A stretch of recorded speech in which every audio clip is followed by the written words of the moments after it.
Now, I do believe this jazz might be a little loud. Give me a second. There we are. Good morning. Hello, everybody. Welcome into this week's episode of the Unpacking Pod. How are we all doing this morning? Welcome into the stream. Hello, hello, hello. Oh, where's Mians? Hello, welcome in, everybody. Let me say thank you to the support that's happened in the loading screen. I got my comfy podcast voice on this morning. Let's see how long that lasts. Let's see how long that lasts before I inevitably start bouncing off the walls as my caffeine slowly starts working. Let me say thank you to... Oh, Sarah Domi, give me a second. I will go back a little bit here. Thank you to... Keton Twix for 9 months of support. Thank you so kindly. I really appreciate that. I'm doing lovely this morning. Sorry, my eyes are actually adjusting. I'm realizing I'm like trying to look at the screen and read the words, and I'm like, oh, it's a bit blurry. My eyes are still waking up. Good morning, Keaton. Thank you so much for 9 months of support. And Automatic, thank you so sincerely for tier 3 for 19 months of support. Thank you, buddy. I really appreciate you. Thank you for always supporting the stream so generously, Automatic, and being around for so long. Thank you. And Auto Time, thank you for the 500 bits. The packets have arrived. Thank you for being a cool person and making them a thing. No, honestly, okay, I normally am fine with taking a little bit of credit for stuff. But in this case, genuine and sincerely, I think it might be fair and not even just doing that streamer thing of, this is only possible because of you guys. But legitimately, the jetpacks only really exist because you guys wanted them so badly. Like, I never thought I would be fortunate enough to be in a position to have a community that was that enthusiastic about something like a funny little character, a funny little purple guy. So I get to actually, unironically, this time reverse Uno card onto you guys and be like, no, thank you. And thank you all the time for the 500 bits. Seta, Domi, Shetty, thank you so much for being a prime pack for 4 months. I hope you continue to enjoy your stay here. And I hope it continues to be comfy and ad-free and enjoyable. And thank you for spending your Bezos bucks. As well as Leluxe, I got my plush jetpack. He looks like he's up to mischief. Of course he does. Have you seen the little jetpack face? And thank you, holy crap, Leluxe, for 30 months of support. That's what. Thank you, Luxe, for being around for 30 months. I hope you're doing lovely this morning. Good morning, everybody. Welcome into this episode of the Unpacking Pod. Today we will be continuing to unpack authenticity. For those that missed it last week, we did get started on this topic, but the stream was cut short by the NBN. I had a power outage for the entire day, so I couldn't even come back online if I wanted to. So today we're going to kind of pick up where we left off and get into the rest of the really, really good questions that people sent through. They're quite deep, so we're probably going to spend a lot of time on specific points today to really try and delve into them, because honestly, I was looking at these questions and I don't have the answers. I'm gonna, hopefully we can work out some thoughts on the topic together as a community, specifically in relation to some of these questions, and see if we can kind of feel out what we think about the topic, because I brought this as the topic of this first topic based stream, which is now a two-parter, because it's the question I have a lot. It's a question I've been working through, I think, deeply through most of my existence. I'm still mid-20s bongus who's working everything out, so we're going to try and explore it today. We will find the answers together as a community. Do we set up a new questionnaire form like last time? No, it's the same one as last time, because this is technically a part 2 episode, because stream was cut short last week, and then next week we will have a new topic. I'm thinking at the moment, okay, not to like jump the gun a little bit, but at the moment I'm kind of flip-flopping between a few ideas in my head for next week's episode. But one of them that's sticking out to me is music for moods. I kind of want to talk about when do you listen to music, why do you listen to music, what kind of music do you listen to, that kind of stuff. That's what's playing in my brain. We'll see if that will be the topic for next week's pod episode. But I'm thinking music for moods. Jets, your mid-20s, your late 20s now. I get to be mid-20s for at least like 3 years, right? At what point do I have to start like kind of insinuating I'm late 20s? What age bracket is that? What 4-year bracket is that where I have to start saying I'm late 20s? Mid is 20s is 24, 25, 26. Yeah, I'm mid 20s, motherfucker. 29, 27, 28. I think 28. You get to say your late 20s when you're 28, right? Like end of 27, start 28. That's when I'll start saying I'm around late 20s. Mid 30s. I'm mid 20s forever. Like, you know, some people say like I'm 19 forever. Yeah, 27 is kind of like a limbo club. I'm joining the 27 club next week. Let's hope you don't, digital brother. Is the 27 club right where you end it all? Don't do it, bro. Don't do it. What do they say? 30s is your new 27s in this economy. Like how Marco's 18? Yeah, exactly. Huh? Wait, you guys know about 27 club, right? Age of 30 is, of course, in demand. So I hope you are all doing lovely today. Thank you so much for stopping by the pod. It will probably be a short-ish pod. Well, most pod episodes tend to be around 3 to 4 hours. Probably between that this week and today. Because I am, as people have come to understand, a very stupidly busy lady. I've been keep getting myself more and more tasks to do, and today, ahoy, welcome in, maybe. How you doing? 31 plus army years, hell yeah. I mean, I do say I hope I'm fortunate enough to get to my 30s and not be entirely falling apart. It's okay, Jet, support you no matter what. You guys are stupidly supportive. Seriously, I have to put so much emphasis on that as much as possible.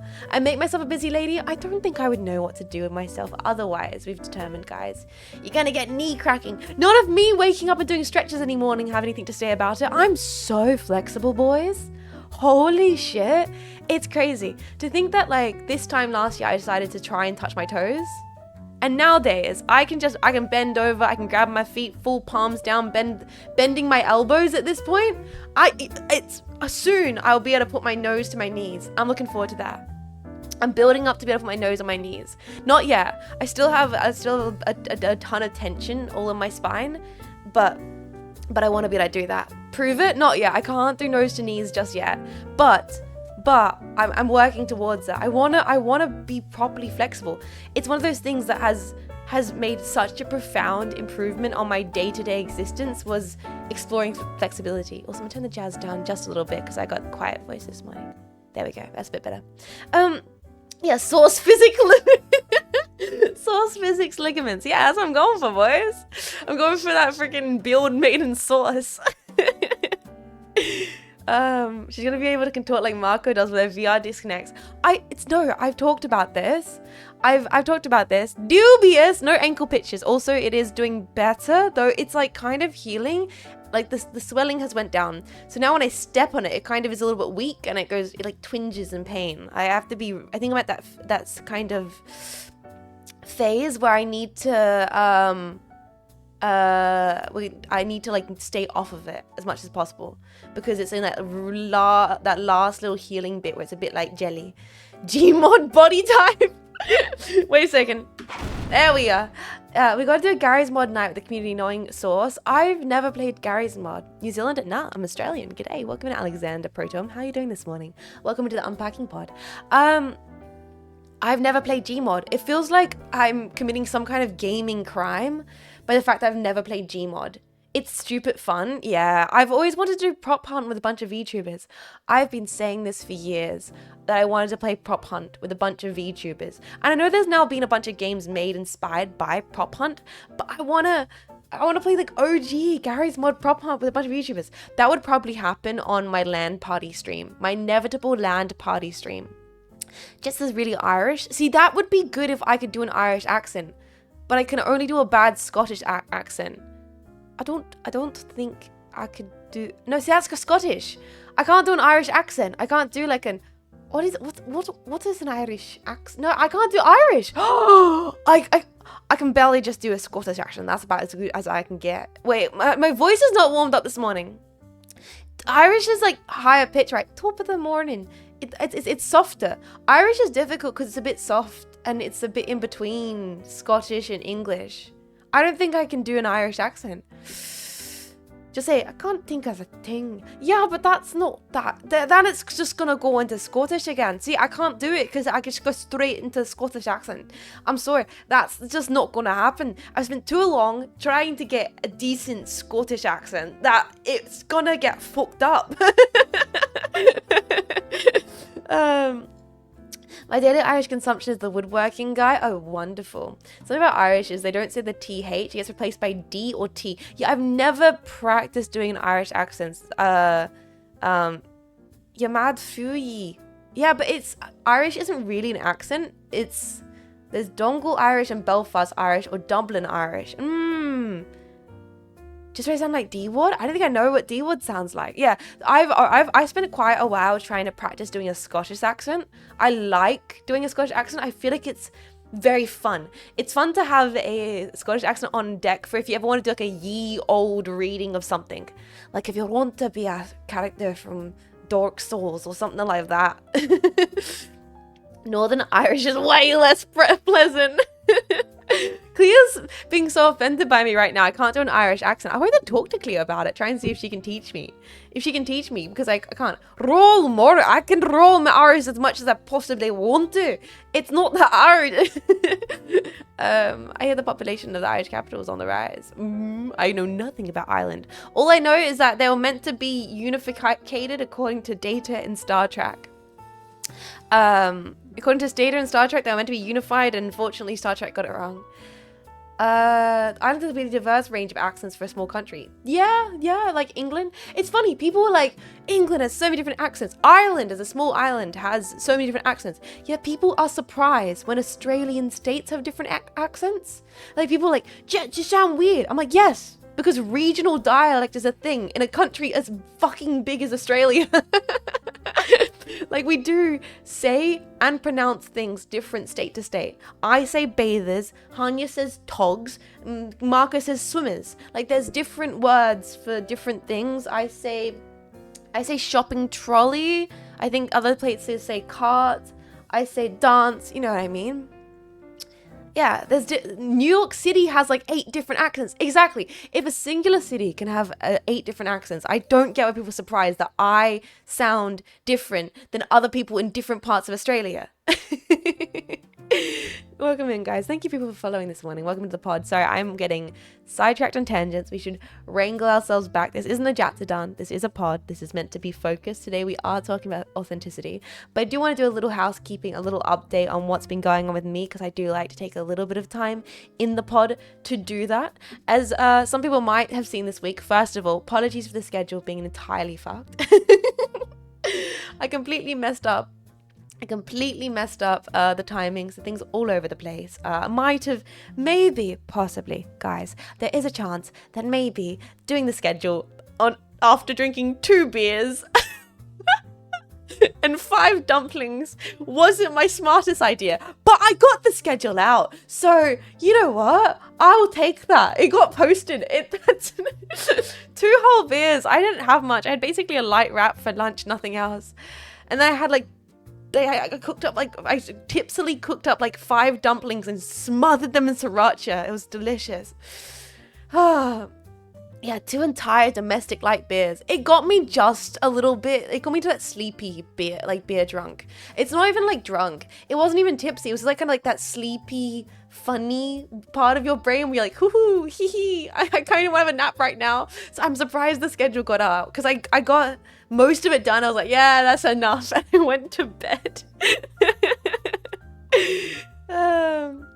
Yeah, it doesn't make you tiny. 2 beers are gonna make you toopsy. I mean, I never used to be such a lightweight, but yeah, I am a little bit more waif-esque these days. Fuck it. Yeah, I was in that fuck it kind of stage, so I didn't double check it. I didn't check and didn't do the timing correctly. But that's neither here nor there. Updates have been put in the Discord, and I'm happy to be live this morning with the Unpacking pod, because I want to mention the schedule, apart from me messing it up. You had like 2 beers over like 3 hours. I was on the Baltro high, man. I can't believe we did so good with Baltro. You posted it and thought my brain was broken because I saw all the times. Yeah. How many dumplings did you eat? I think I had about 5 or 6 dumplings.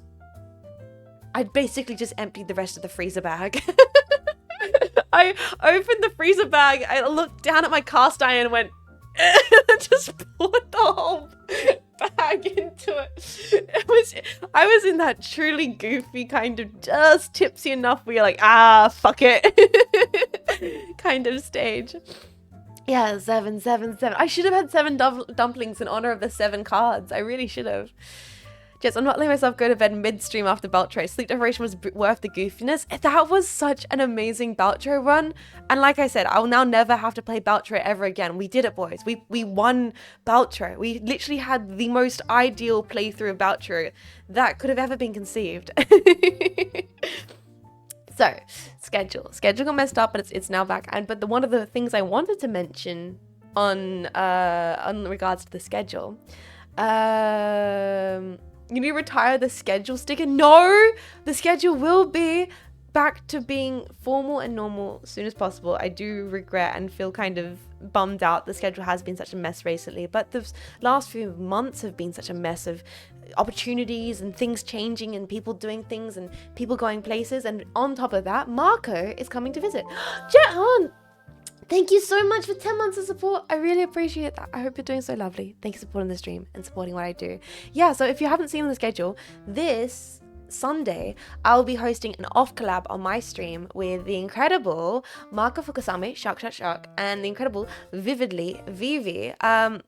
Because when I was talking with Marco and Vivi, Marco was like, I need a break, I need a holiday, and I jokingly said, come visit me and Vivi, and she said yes. Yo, Falcon, thank you so much for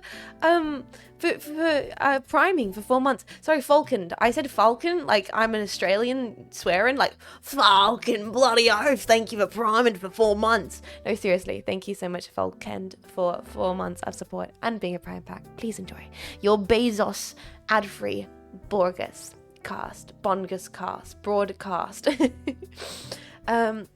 So nice that Vivi's more or less of a neighbor now. We're not like close by like exactly, but it's one of those things where you can get around the state we're in, not that like inconveniently via like transport or bike or whatever.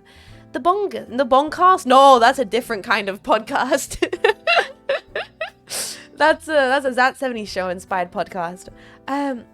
But it is really lovely. I've never lived so close to a streamer before. Like I've never lived so close to a VTuber before. So it's really nice. And I've had the opportunity to like, you know, grab lunch with Vivi and dinner and like help Vivi with stuff, which has been so nice. I feel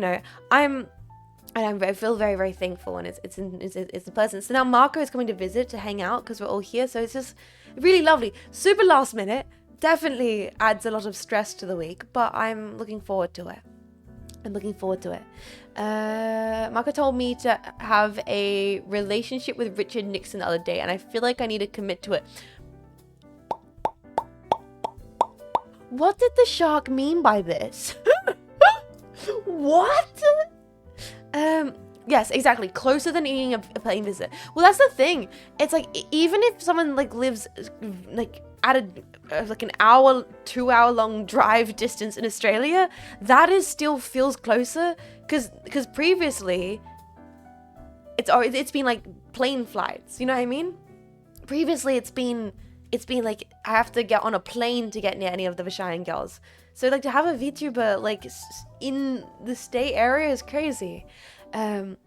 It's so cool you can be friends. Yeah, it is. After her being isolated for so long, absolutely, yeah. And it's very funny, but it's enjoyable because Vivi's obviously, I think she talked about on her stream, and I don't want to talk on Vivi's behalf, but I'm sure she's mentioned this, so I'll lightly mention it. But she's been talking about, of course, this experience of, you know, finding herself and doing stuff and being independent and all that kind of stuff.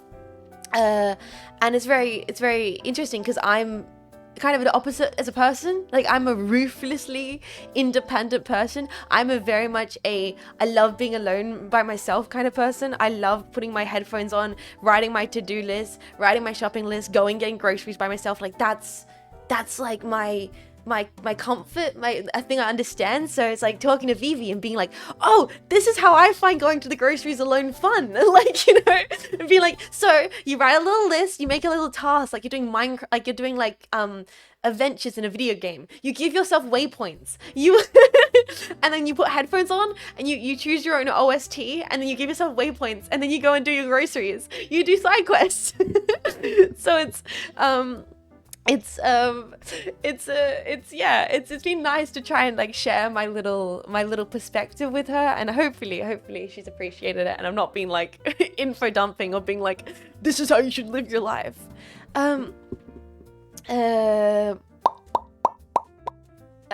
That's what it's like for me. Meeting friends is like an hour-and-a-half drive. Yeah, like even if it's that, it's way better than having to get on a flight. We're one step closer to the Vashine stream house. God, imagine. The power outage was random or maintenance? The one last week, that was maintenance. I checked my emails and it was like scheduled outage, and I'm like, I'm an idiot. I didn't check my emails beforehand. I should try thinking like that. Yeah, side quests, plot holes, all the rest of it. Sudden boss, self-checkout malfunction. Yeah, sudden boss, when I go to check out, my card gets declined because my electricity came out and I hadn't transferred over things to the right accounts, and now I have to navigate talking to Betsy and doing small talk and being like, oh, you know what it is? Random expenses. Betsy, please don't think I'm a hobo. Yeah, it's nice. Damn, I'm so happy you got friends now. Shut up, Clueless. I've always had friends. I've had all Vashine. It's just that people are close by.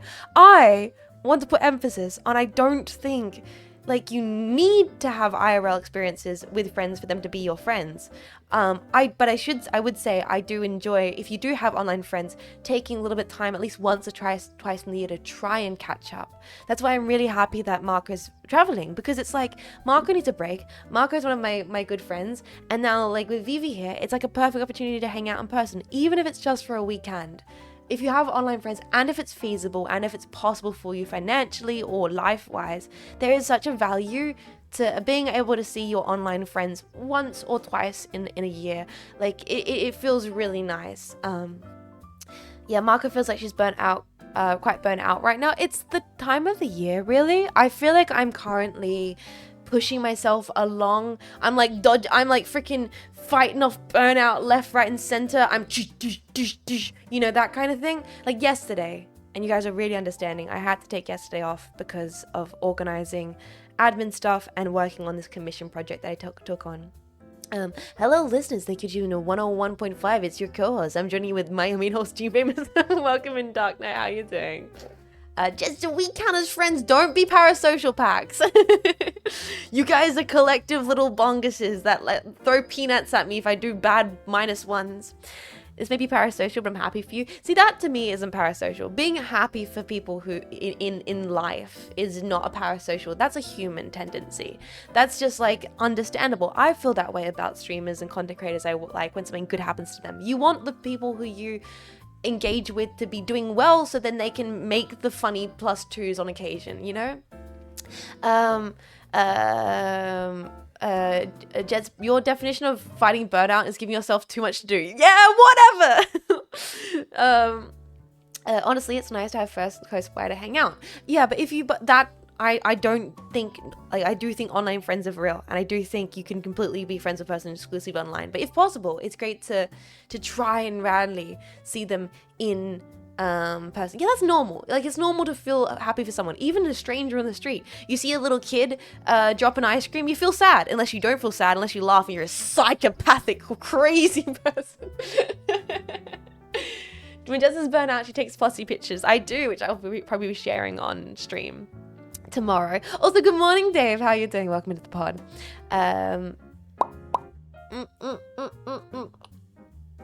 I don't think I missed how you called yourself making a +2 regularly. I I don't really make regular plush toys. We can admit this. We're aware of this. Also, Lonacro, buddy, how are you doing? Thank you so much for 15 months of the support. I hope you are doing wonderful, Lonacro. I'm sorry I haven't catched your streams in a little bit. I hope they've been doing great. That is the thing about me being so busy at the moment. I really haven't caught a lot of live streams. I'm either streaming myself or working or been giving myself too many tasks. In regards of giving myself too many tasks, yesterday I had to take off because I had admin work, had to sign freaking NDAs, had to look at freaking offers and be like, this is not enough, respond to a bunch of things like that. And then I got this commission project, which I can't talk about just yet, but hopefully in like the next month or so, you guys will see what the commission project is for, and you'll be like, oh my god, Jets, of course you wanted to work on that. It's completely understandable you took time off for that, right guys? You'll say that. You won't be like, ooh, I can't believe she took time off this. You'll be like, wow, that makes a lot of sense, Jets. We're completely understanding it. Sorry, I'm missing some stuff in the chat. Don't mind me. I have friends who've been online for years. I managed to meet up in person, but also and almost had a bro tier moment. Yeah, completely. Have you ever played Power and Zoomed, a PS1 boomer shooter? I haven't, Cav, but if you want to recommend that, best place to put it is in the Discord. I do love retro boomer shooter recommendations. I saw a kid fall backwards out of a car, hit the pavement. I involuntarily laughed so hard the mums glared at me, and I regret nothing. That's Schadenfreude, right? It's natural. It's only natural. Sorry, I'm getting distracted. What are we talking about here? Yes, burnout. Burnout and the time of the year. This year so far feels like it's been in quite a state of ongoing to-do lists. That's not a complaint, it just has been the way, and I keep on getting more tasks. I will admit things have been a little bit of an extra kind of too many pieces of my plate situation because of my medical stuff. I feel like this year, if I didn't have my medical things going on, which are still going on, I have 2 more appointments this week. I might have had a bit more of a breather at the start of this year, but that really has like just packed out my schedule to where I'm like having to do medical and stream and admin all in the same day, which can just be a lot. But is it authentic burnout? Oh, we will find out when we really get into these questions. I saw a seagull steal a pastry from the kid. It was funny. No, digital brother, that's bringing up childhood trauma. You fuck. I have this distinctive memory. I was a little kid, tiny, like a little bit above a toddler's age. Long white blonde hair that I had back there, all ratty, big puffer jacket, and I'm standing there on the beach. It's probably like fucking Port Adelaide or some shit, and I'm like on the cold wind. It's like a winter down at the seaside, and I'm there, and I'm standing there, and I got myself a pasty. I got myself a big vegetable pasty. And I love pasties. Boys, I still love pasties to this day. You guys might not know what pasty is, but essentially it's like a little pocket of like buttered pastry full of like meats or vegetables, and they were invented in England so that miners could take them, not children, like I'm talking Minecrafter, I'm talking I'm Steve, like miners could take the little pasties to the mines in their lunchboxes. It's like a little package of vegetables and meat. And I loved them. I loved them so much as a kid, and I still do. Anyway, I got myself the biggest fucking pasty, size of my head. I was so happy. I think I even got it with tomato sauce, ketchup for the uninitiated. And I was standing there, cold little seaside day, big puffer, long wispy hair. Seagull, motherfucker, sweeps down, rips the entire pasty out of my hand, scratching up my palm in the process, and I just stand there. First of all, in that thing that a kid has where they're too young to have processed what's actually happened. You know that thing when a kid has to they build up their aggression, like they don't realize what's happened because they're too young, they're processing it, and their face is going more and more red until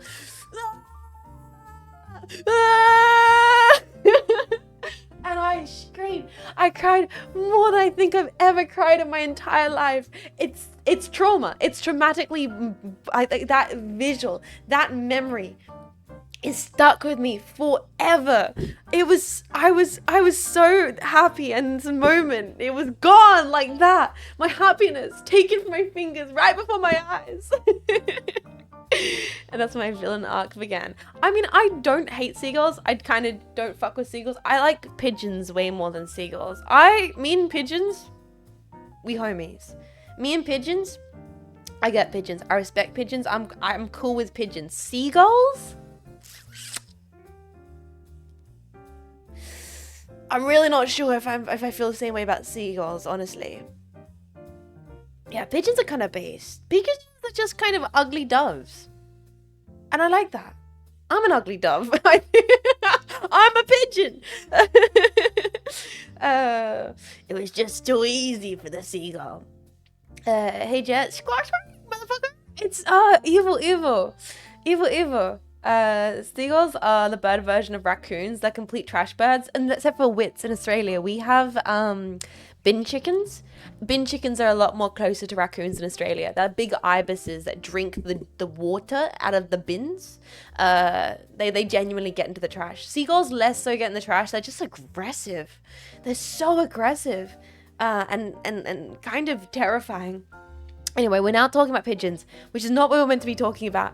Also, yes, the standees, a reminder, we have 21 days left on the summer merch if you'd like to get it. I didn't want to really promote it or talk about it too much today. But yes, if you'd like to, you can support it. It's available for a few more days. We're probably going to do a big group collab hangout before the actual summer merch ends. So please look forward to that. We have talked about that in the group chat, planning to do that in the next 2 weeks at some point. Are pigeons authentic though? I think pigeons are really authentic. Pigeons have kind of evolved in such a way to exist with humans that's very unique compared to other corvids. Corvids? Yeah, right. Promote all the merch. Good morning, Gecko. How you doing, buddy? Jets, you're the more handsome pigeon. Thanks, bro. Love a corvid. I do love a corvid. They're great.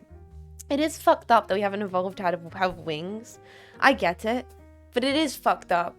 It's like, humans could be evolving to get wings and be cool and stuff, but alas, we're evolving to turn into fucking crustaceans. Because apparently that's the final evolutionary form. Although maybe I'm not against us turning into crustaceans. It's kind of Armored Core-esque. Let me spill my coffee and we'll get back into the conversation of burnout before we get back onto the conversation of authenticity, which is the topic for today, which I do have a few questions and comments to reply to.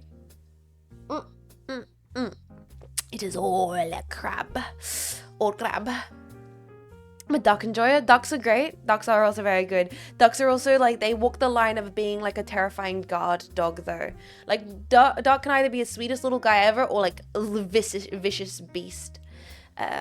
Except for cats. Cats can only evolve into cats, which is typical. I really respect cats. Such great, curious little guys. Mima Mom, last night, Mima Mom got under the covers with me. Because it's getting cold again, boys. It's getting cold. I was did the sideway little like cocoon thing, and she nestled up right next to my tummy under the blankets. Because it's good. It's cold weather, which means your cat uses you as a hot water bottle. They don't actually like you more. They're just using you. They're using you for your warmth, and I'm okay with it. Okay, I'm fine. I'm completely fine with that. How did Mia react to the 10 packs? She has it class. She doesn't care. She doesn't care. She saw them. She sniffed them. She walked to another room. I'm getting a little sidetracked. Oh no, I should say before I get a little more sidetracked, I did want to make a note today, boys. I don't have the hand cam set up. Frick, I didn't do it this morning. Today I am drinking a cup of coffee as normal on the Unpacking pod, but today I'm drinking my new seasonal selection from A Coffee, which a member of the Jetpack also got in the community, and it is very nice. It's very light brew. It's very fruity. It's like, I look at this coffee like I know what you are. It's very light. It's like the crema and the bean was almost like a golden umber. You know what I mean? It was like a golden, it's like, it was not like that dark, like deep burnt umber coffee color. The creamer, yeah, it was like really yellow. It's very nice. Different experience. I like it. I got my little fancy, little pretentious Hoffman segment. I'm sorry, James Hoffman segment, but it was it's a nice coffee this morning. Very nice coffee. Jess, what sleepy time tea flavor do you recommend? I've been eyeing them lately. Yeah! I'm gonna get everybody into the cult tea. What's the rating? I will say, and this is just like, okay, if you allow me a second to be a little pretentious about coffee, thank you, boys. I will say, this is a kind of, it's like it was a mulberry kind of blackberry flavor. It was what it was said, and I can sense it. It's a lot more like sweet berry flavor, and I'm more into like a light citrus when it comes to filter coffee. You know what I mean? How can I brew some ground coffee without a drip coffee maker? Coffee, instant. I mean, you can do instant coffee. I'm not opposed to an instant coffee. Don't get it twisted. I do still drink instant coffee weekly. I need a PO box so I can send you my local coffee. It's a thing I am looking into. I'm looking into getting a PO box set up for the new office at some point. Like a hobby beer? Yeah, a little bit. Just chew the beans. Don't do that. It's bad for your teeth. Classic is either coffee flavored or it's not. I have some grounds I want to use up. Get yourself a hand grinder. I hand grind my coffee every day. It's really good. It's nice. It's very satisfying. Grumpy Dumpster. Woohoo! Thank you so much for 7 months of support. Hope you're doing lovely, Grumpy. Thank you for supporting the stream. Thank you for supporting what I do. I really appreciate it. I'm gonna drink my hand grind super cheap. Once again, when I say I have fancy coffee, I don't have expensive coffee. My coffee process is incredibly affordable. It's incredibly affordable. I hand grind it. You get a hand grinder for like what? I think up $80. It's a one-time investment. You lose that baby for literally for life. You get like a coffee cone cup. You can get them from like less than 20. The most is the papers. You can bulk buy papers probably from like Amazon or Costco. I do not have a 10K setup. $80 is too much for a V60 for a hand grinder. $80 is a bit, like, I'll admit that is pricey, but it's a one lifetime investment, and it's better than getting something like a full espresso machine, which is like a couple hundred, almost $1,000. Holly Golden, thank you for being Prime for 10 months of support and staying fresh and staying clean and supporting the stream. I hope you're doing love this morning. Welcome to the stream, Holly Golden Bagel. Welcome in, welcome. And the hand grinders, yes, hand grinders are adjustable. You adjust it with a little switch underneath it. Yeah, and when you're not using it anymore, you can use it to grind black pepper or any of your spices, essentially. Yeah, like I think a hand grinder is a way better investment than like an electrical grinder, because electrical grinder, maintenance, all the rest of it. Hand grinder, it's just like 4 parts. I take it apart monthly, I wash it, put it back together, keep using it. It will last me forever if I maintain it decently. Yeah. I pour hot water onto the coffee, then pour it through a filter, get ready coffee out of it. We call it the criminal's coffee. That's literally what I drink, just like with a few extra steps. Hot water, through a filter, coffee. Love it. I love it so much. A lot of mortar and pestle for spices too. I've been meaning to get a mortar and pestle for a while. I went over to Mex's and she had one, and she was cooking something up and it was delicious. The spices just smelled so good. I really should get one eventually.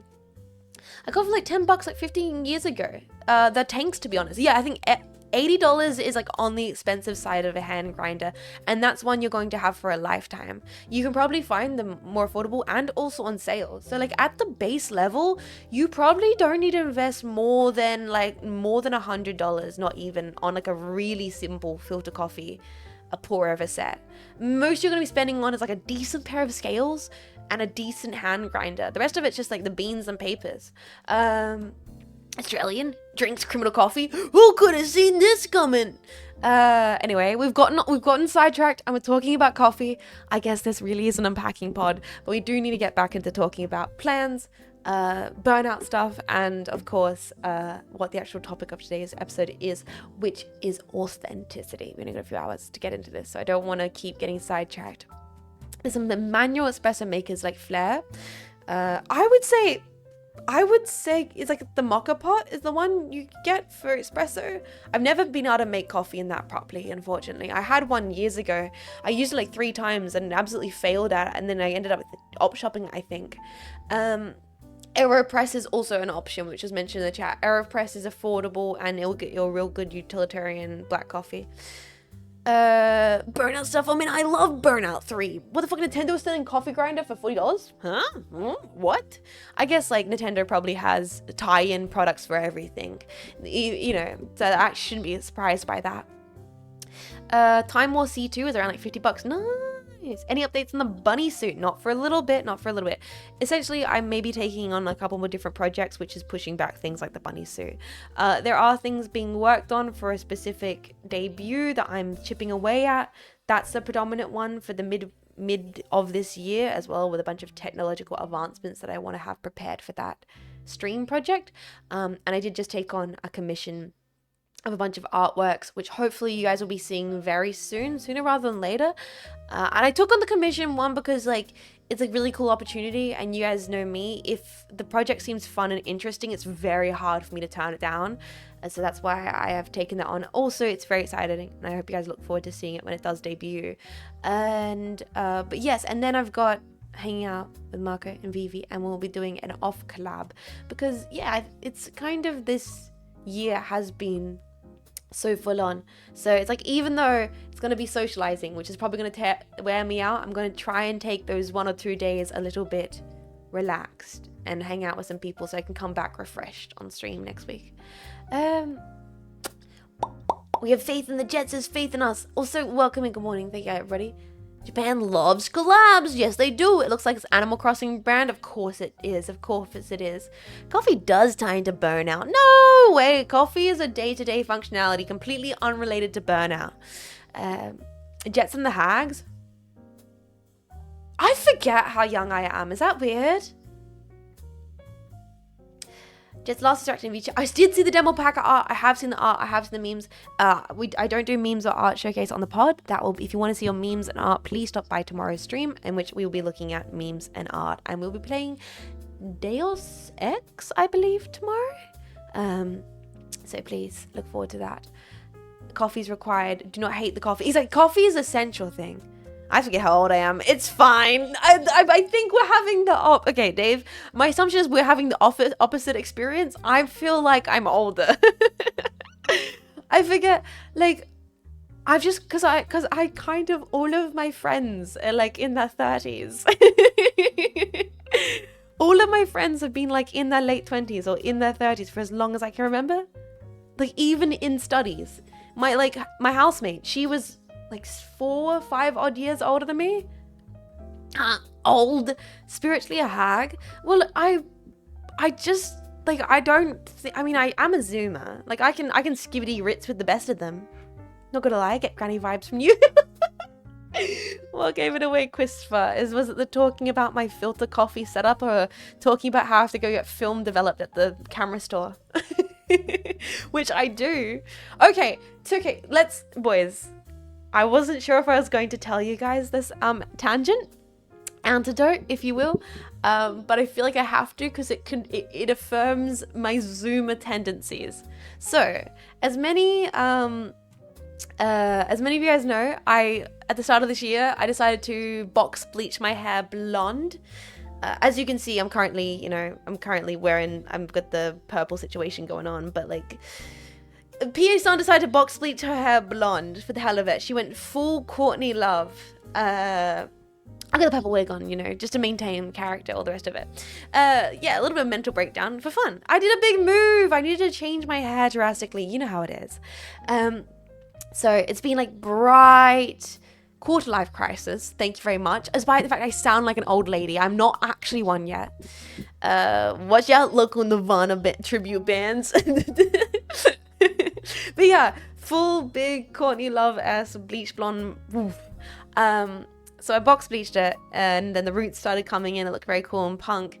And I bleached it again, tried to get it even more blonde, but it didn't go like fully more blonde. It still had a little bit of yellowing toning, like the yellow color in it, which I'm not against. So yesterday, because Marco's visiting and I wanted to look manicis, I was like, oh, I got like a tube of a kind of like bluish purple dye. And I was like, oh, I've got like an hour or so between like running errands to take a breather. I'll put this blue toner through my hair. to tone out some of the yellow colors and the blonde. And I got through the tube, and I got halfway through doing my hair, and the tube just couldn't really get any more of the color out. And I'm here with my roots, bright blue, and the ends of my hair not covered in dye. And I'm looking in the mirror like, oh God, oh no. So boys, what I did is I got a shower cap. I put the shower cap on. I grabbed myself a large, like, vintage silk scarf. I tied it around my head like a little babushka. And I booked it to Woolies. I was a little babushka, like, a little babushka hat on and a shower cap underneath it, running over to Woolies. Being like, God, I need more hair toner. I've run out. I'm like sprinting up the cosmetic aisle. Clueless, thank you so much for 27 months of support. Thank you. I had to book it because it's only meant to be sitting in your hair for 30 minutes. So I was like, no, this is like a temporary dye. It's just a toner. It's not like it's bleach. I'll be fine. So I run in there. I grab the hair dye. Boys, go to the checkout. Card gets declined because my electricity came out. Try not to make eye contact with the underpaid self-checkout worker. Grab the dye. Sprint out. Oh God. Oh, it was great. Don't worry. I'm not saying I'm poor or broke. I'm a very financially responsible individual. I just have separate accounts, and I didn't expect the payment to come out of that account right when I needed to get hair dye. Don't take this as I am a fiscally responsible tomboy. Okay. Did you steal it? No. I'm not that much of an art student anymore. I'm not out there stealing bottles of blue hair dye. Okay, I pay for that. Anymore? No, I've never. Okay, I've never stolen hair dye. Okay. Yeah, this is your sign to give her money. No, it's all good. I'm all good. So you stole before. Chat. Sometimes you go to Woolies and they have flowers that are dying. And you know that by the end of the shift, they're going to end in the bin. And sometimes the dying flowers end up in your basket and you just, oh, whoops. They were there and, oh, I didn't skip. I don't do that as much anymore. But that's, but they're going to throw them out anyway. And I get to appreciate them. As much, shut up! It's only flowers. Literally, I cross my heart. I'm not a thieving little jet. It's only the dying flowers, and only when I was a student because I needed subjects to paint for class. I've reformed. I'm better now. I don't do it anymore. Nowadays I go to nice vintage grocers and I pay for them because I want to support a small business. Okay. I don't steal the flowers from Woolies anymore. That was when I was like in my student era, okay? It was only if I knew they were gonna throw them out. Did you only paint dying flowers? No, you get them right when they were about to go bad. Anyway. It's okay, Jess, I've taken a potato for two. That's him, officer! Get him! He stole a potato! Did you dumpster dive? I've talked about this, yeah, definitely. I did heaps of dumpster diving. A lot of my earliest pieces were painted on like canvases and pieces of wood and board that we dumpster dived from big old like construction site dumpsters, and then we'd get breeze blocks and stuff. We'd get like breeze blocks to make like slide tables. Like all of the furniture in the share houses that I had were all from the side of the road or from dumpster diving. Me and my housemate, we would put together like displays out of like old stolen breeze blocks. And my desk for years in mech studies was 4 milk crates and a big piece of like old granite that we grabbed from a construction site that has like had a chip on the corner, but it was this big, beautiful piece of like granity kind of tabletop that was like my desk for my study for ages. Because it was just on a construction site, and it must have chipped and broken. They're like, oh, that piece of granite's busted, we can't use it. So it was like, yeah, milk crates, granite, and then we'd just like work on that, and we'd have like breeze blocks and weird sculpture stuff we'd made out of like sheet metal. It was a weird time. It was a weird time. How heavy was it? How did you bring it in? It was like, what is it? It was like a flooring. It was like a thin tile. It wasn't too heavy. It definitely required both me and her to carry it. There was a day, oh, I have such distinctive memory.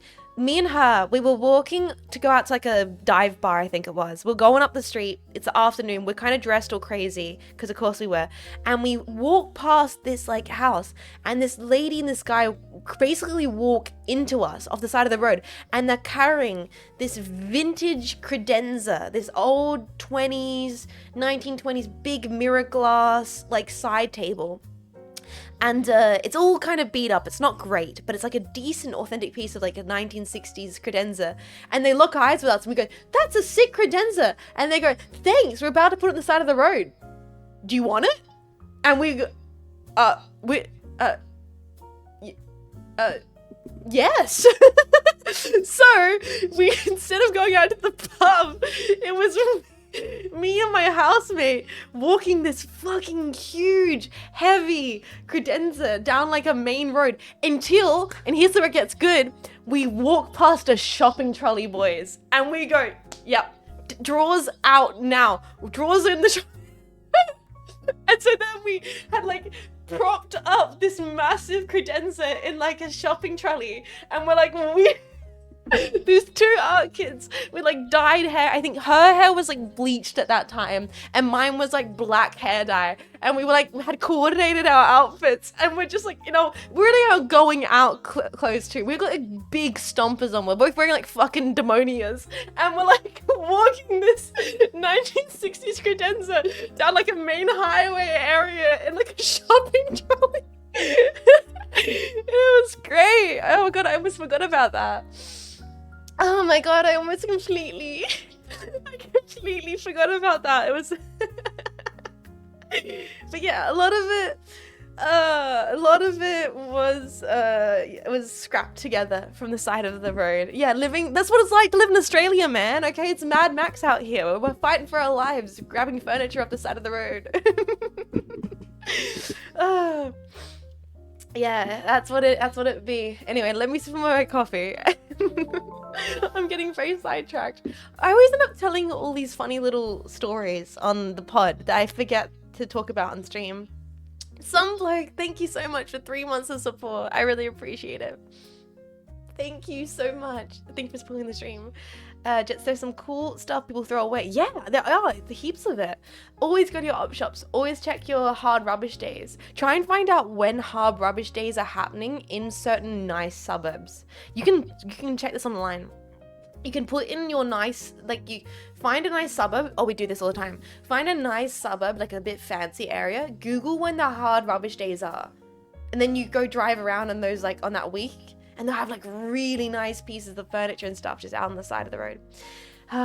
Tales of the vintage credenza, which I no longer have because it ended up getting so binged up. That was one of those things I left back in previous facility. I ended up putting it on the side of the road because at some point the mirror broke off because the back parts had gotten mold in them, because that was in the facility house where the roof fell in, so the water got onto it and rotted it out. And then I tried to re-drill it together and ended up drilling a hole through the backboard. The cycle continues. But actually, I still have the mirror. I kept the mirror off of it, but I don't have the base area because it kind of ended up getting water damage. But, you know, that's what happens.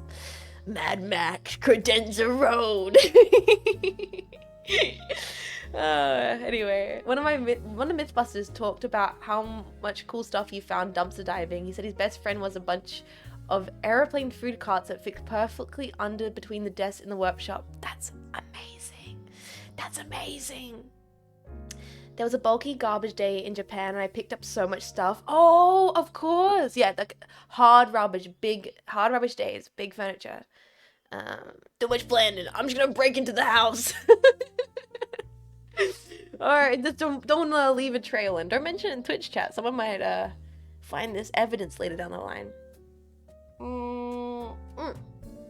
So, sidetracked here on the credenza story. But, yeah, so burnout, all the rest of it. I've been dodging it. I'm working on other things, but this week has got a bunch of little streams I'm looking forward to. And then having the weekend to hang out with a bunch of people. Probably going to be a little burnt out on the Monday stream, but we'll see how it goes. Jetpack IKEA heist win. Actually, talking about IKEA, I did do an IKEA order. I mentioned the Discord yesterday in my big day of planning and organizing things. I finally got another new shelf for the CRT. So I'm gonna get that. When I get that shelf, I'll be able to properly set up the CRT, and so hopefully maybe by mid next week I'll have the CRT set up all working at the new office, so we can maybe do Doom next week on the CRT. I don't want to jump the gun in case I get myself more busy with other little projects, because I will probably have to take a few days to lock in and focus on getting these these 5 artworks done, because they are like full artworks. It's 5 full art pieces I have to do. But I'm going to try and get that done and get the CRT set up so we can do some CRT Doom, because I just really want to do CRT Deep Doom. She accidentally builds a shelf. I'm a bit of a slut for the Oma. I mean it. I'm kind of a bit of a whore for the Oma shelving unit at IKEA. It's like my favorite. I kind of have like exclusively Oma shelving. What? The Deus Ex 2 fraction? Yeah. The weird kinky one. No one's ever said that before. Come on, surely someone's said the sentence, I'm a slut for the Oma shelving. At IKEA, right? Surely someone said that. It's the metal grill shelf. It's the one that stacks together, and it's super modular. It's really good. Sorry, for those that don't know what I'm talking about, it's great. It's the really, really modular shelving unit from IKEA. Though, I'm pissed off. When am I not pissed off at IKEA? Boys, I'm pissed off at IKEA. The fact that these are all AFIF files. IKEA, please give me a JPEG. Oh my god. Fuck off with your AFIF files, IKEA. You bastards. Give me a PNG. I'm gonna have a crisis. I'm gonna have a crisis. JPEG, thank fuck. Okay, I'm a little bit pissed off though. They got rid of the bamboo shelving part. And I kind of I'm having an issue with this.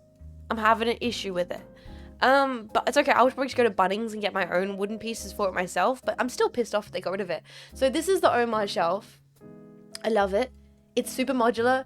It's been like so good. As a person who has basically moved facilities every year for the last few years, this has got me through so much because it packs down to nothing and it's the easiest thing to put together. It requires no screws. It's just clips together. It's super modular. It's great for storing stuff like Gunpla and art supplies and cable wiring boxes and all the rest of it. It's great. I love this shelving unit. It's my favorite. But they used to do this. You used to be able to get like wooden paneling. It's also really hard to break. Yeah, exactly. They used to do this. They no longer sell them. I tried to get this for the CRT shelf. They no longer... It's really stable. Yeah. You could definitely put 3D printer on one of these. Best thing is, once you get a bunch of different variations of the Oma, you can basically mix and match them. I have like 3 different variants. I got the wide one, the slim one, and then the square one. And you can do a bunch of different modularities. If you want the square one to be short, you want the tall one, the wide one to be tall. That's what I'm going to do, cons and on. I'm probably going to go to Bunnings and grab some plywood and screw it on myself. But it sucked because these were like pre-made boards that you could get with it to screw into the shelving. And they no longer sell them at IKEA. At least they don't sell them at IKEA Australia. Yes, you can get them to hang clothes. I used to have the clothes hanging ones at one of my previous facilities when I didn't have built-ins. Now I do, thank God. But I still have the clothing rods in case I move again in the future and need to use it. Like, that's so good. I rate so hard the OMA modular shelving. San Francisco startups love those snack shelves.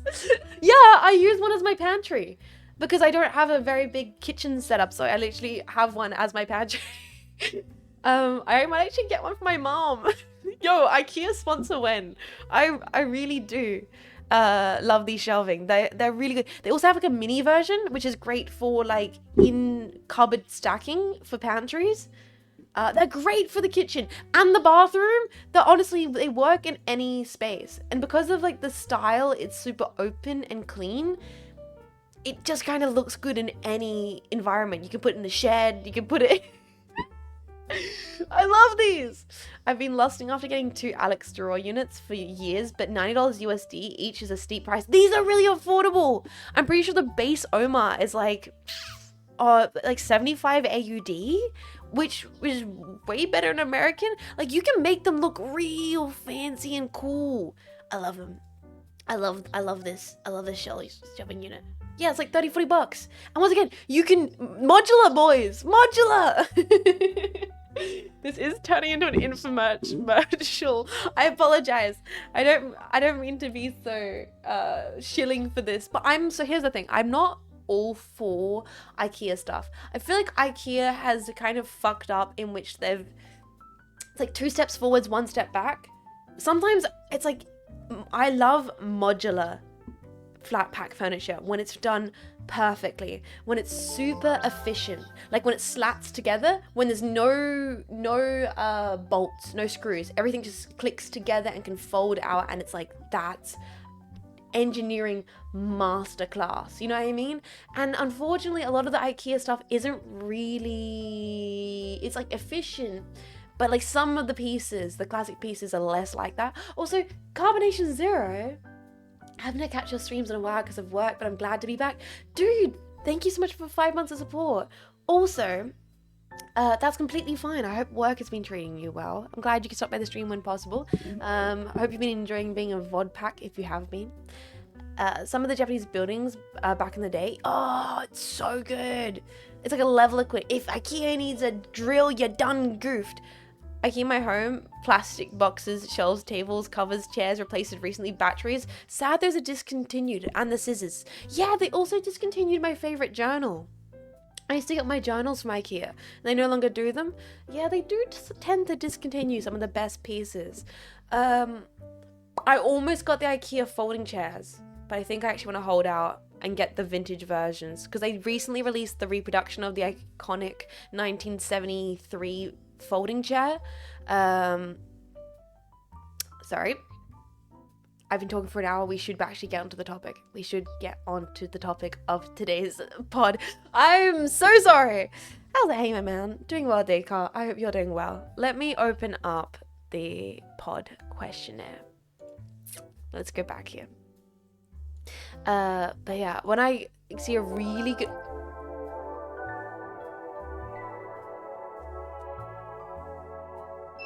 More Yap Keeper, thank you so much for 10 to the community. If you guys sub, please say thank you.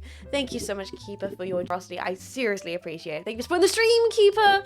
I hope you're doing lovely this morning. Don't worry, the yapping's not going to stop. I probably will inevitably go into tangents within tangents. Paper lamps seem to not too much of a thing anymore. They're great for warm lighting. I still love paper lamps. I kind of want to get, but this is getting, once again, I see stuff like that and I go, I'm currently in this state of, thank you again, Keeper, for 10. I just got sidetracked. Thank you, Keeper. Seriously, you always generously support what I do, and I really appreciate it. Thank you for allowing me to have my tangents and talk about my nonsense and support the stream. I hope you're doing lovely this morning. I currently am at that weird stage. I've always been like a buy once, appreciate it later kind of person. And be savvy in, like, I've always been a person where if I can be savvy, I will. And if it's something that's like a fundamental item, I will hold off to get a better version of it. Like when I was before I moved out really, really young, around like between 17 to 19. I moved out really, really young. And the years leading up to that, I basically worked full-time at like a retail job and saved all my money. And what I did in that time when I was saving my money was instead of like buying it on like going out drinking with the boys or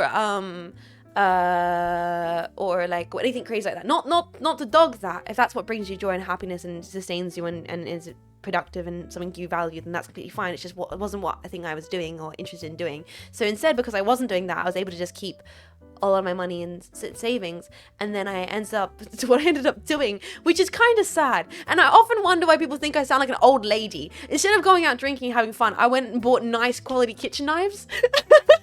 It's no surprise people think I'm an old woman. I spent all my time working at a freaking fabric store with like ladies in their 60s, and I bought like high quality kitchen knives as one of the first things I got for the intention of like moving out. And then I was in share houses for years and my things got fucked. My nice spatula got used to like leverage open a door at one point. It's so sad. But yeah, so like I'm one of those people where I'll kind of hold, if I know there's a product variation of something that's like a higher quality, really nice thing, I'll like hold off and save up until I can get that version. And I'm currently like that with paper lamps, because you can just get like a $2 paper lamp, but I think one day I would love to get like a proper authentic Japanese paper lamp. That's just something that I think would be very beautiful. I have my fry pan. It's ruined from share housing. Where you were out drinking, I was studying the fabrics. It's true. I now can actually like, I can now tell what fabrics are good and bad. I can basically tell what's 100% cotton from touching it. Dude, you really don't consider how important good kitchen equipment is until you have something break. Good kitchen equipment is such a valuable investment that I'm so happy that like 18-year-old Jets decided to invest in. My copper bottom pots, my freaking high quality knives that I still use and that I can literally just go get sharpened by like a knife sharpener and will be like packaged brand new. God, oh my god, they last forever. Like I can hand them down to mechnies. I will be able to pass these on to the mechlings and they'll be able to enjoy it. Like absolutely good quality kitchen stuff, because you use that shit daily. A proper copper coffee pot, my proper copper coffee.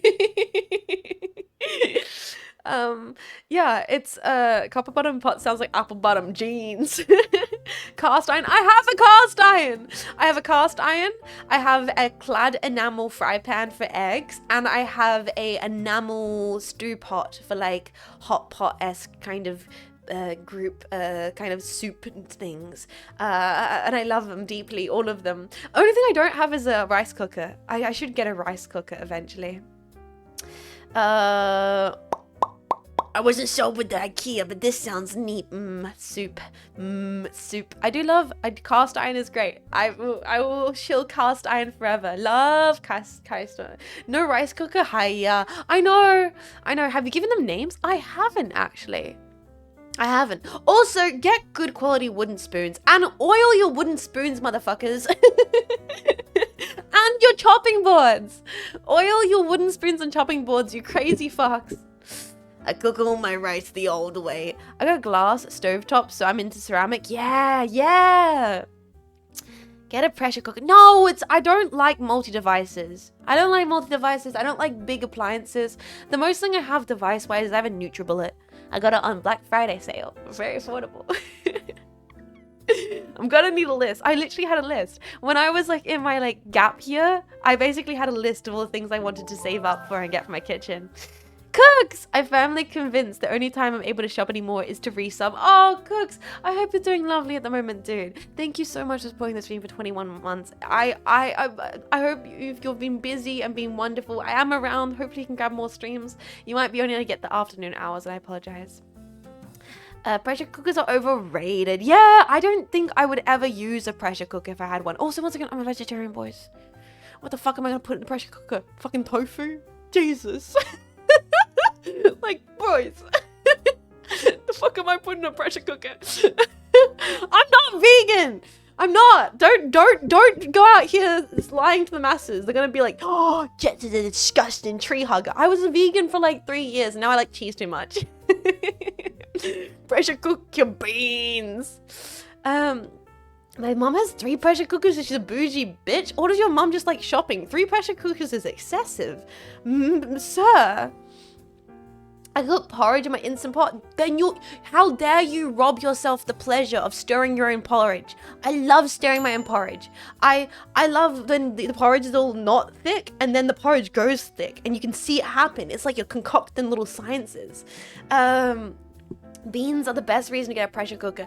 But then once again, what about the beautiful slow cooking of making yourself like a chili? And you just like have it there boiling away on the stove, all the smells, all the goodness. Like, I don't know. I don't like a lot of appliances. I like the process. I'm a process driven lady. This is no surprise. I'm tactile. I'm a practical learner. I like the process of things. Why do I cook I like nice knives because I like the process of cutting. I like, I'm not going to get a slap chop because that takes away the pleasure of me slicing up my apples. Isn't it right there in the name? Slow cooking versus not slow cooking. Yeah, I just don't think I'd have a tactile use for it, really, in the way I cook and the kind of foods I cook. I don't really, like, if I'm going to cook a stew or a big soup, I want to cook that in my big stew pot, and I'm going to have that on the stove, and I'm going to do all my mise en place, and I'm going to do it all nicely. Anyway, we've gotten, take notes, chat. She's spitting straight facts today. Put my freaking opinions, my takes on the pod. Sorry. Let's go back, answer some questions. We are getting so sidetracked. Where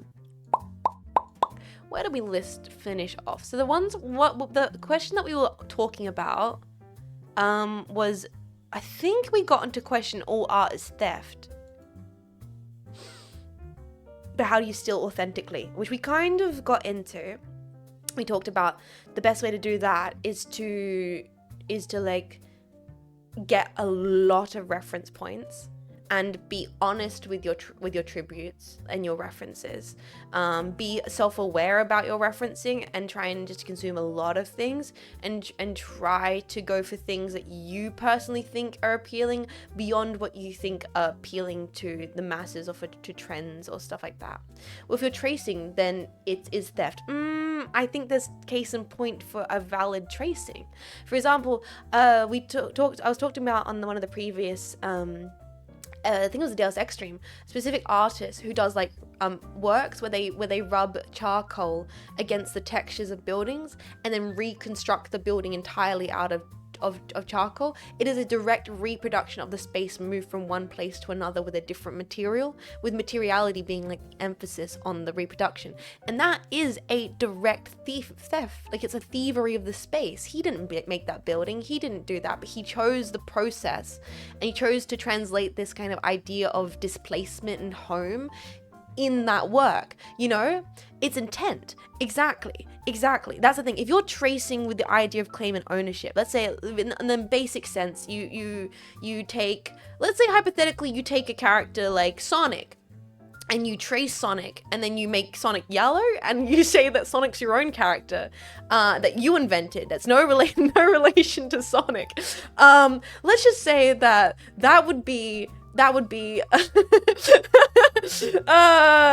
yeah, let's just say like, I know, but then it's original OC. So yeah, yes, chat, yeah, and then you say that character wants to zap to the extreme. No, so like what you it's about purpose, because you can make your own Sonic OC, but that's in the title. OC, original character. You're not claiming you invented Sonic. You're going, I really love Sonic. I want to make my own character inspired by the style of Sonic, because that is stealing the style of Sonic. You invent that style, but you're making it new and you're also being self-aware. It's only if you take it and you go, I invented this. This is my thought. I came up with the design. It's mine. No one else. Because then people are going to be like, well, no, you didn't. You clearly didn't. And that's, I think, that's stealing authentically is being very, very honest with your thievery. You can steal one for one if you are authentic about your approach to it, and hopefully in some way not malicious with your approach to it. It's being transparent, and it's also being self-reflective in that regard. Like if you go, I'm just gonna copy this and I'm gonna say it's art and I'm taking it and you know, like that's a unhonest and a kind of a tragic way to steal something, because you've not brought anything new, so you're actually robbing yourself of experience in that regard. Do you know what I mean? If you're in a position where you're robbing yourself of the pleasure of transformation, or you're robbing yourself of the pleasure of inserting your own experience into the piece, or you're robbing yourself the joy of recontextualizing something to appeal to your own interests, that's when I think you're not stealing authentically, because you're reproducing void of personal kind of like pleasure, if that makes sense. Does that make sense? Yeah.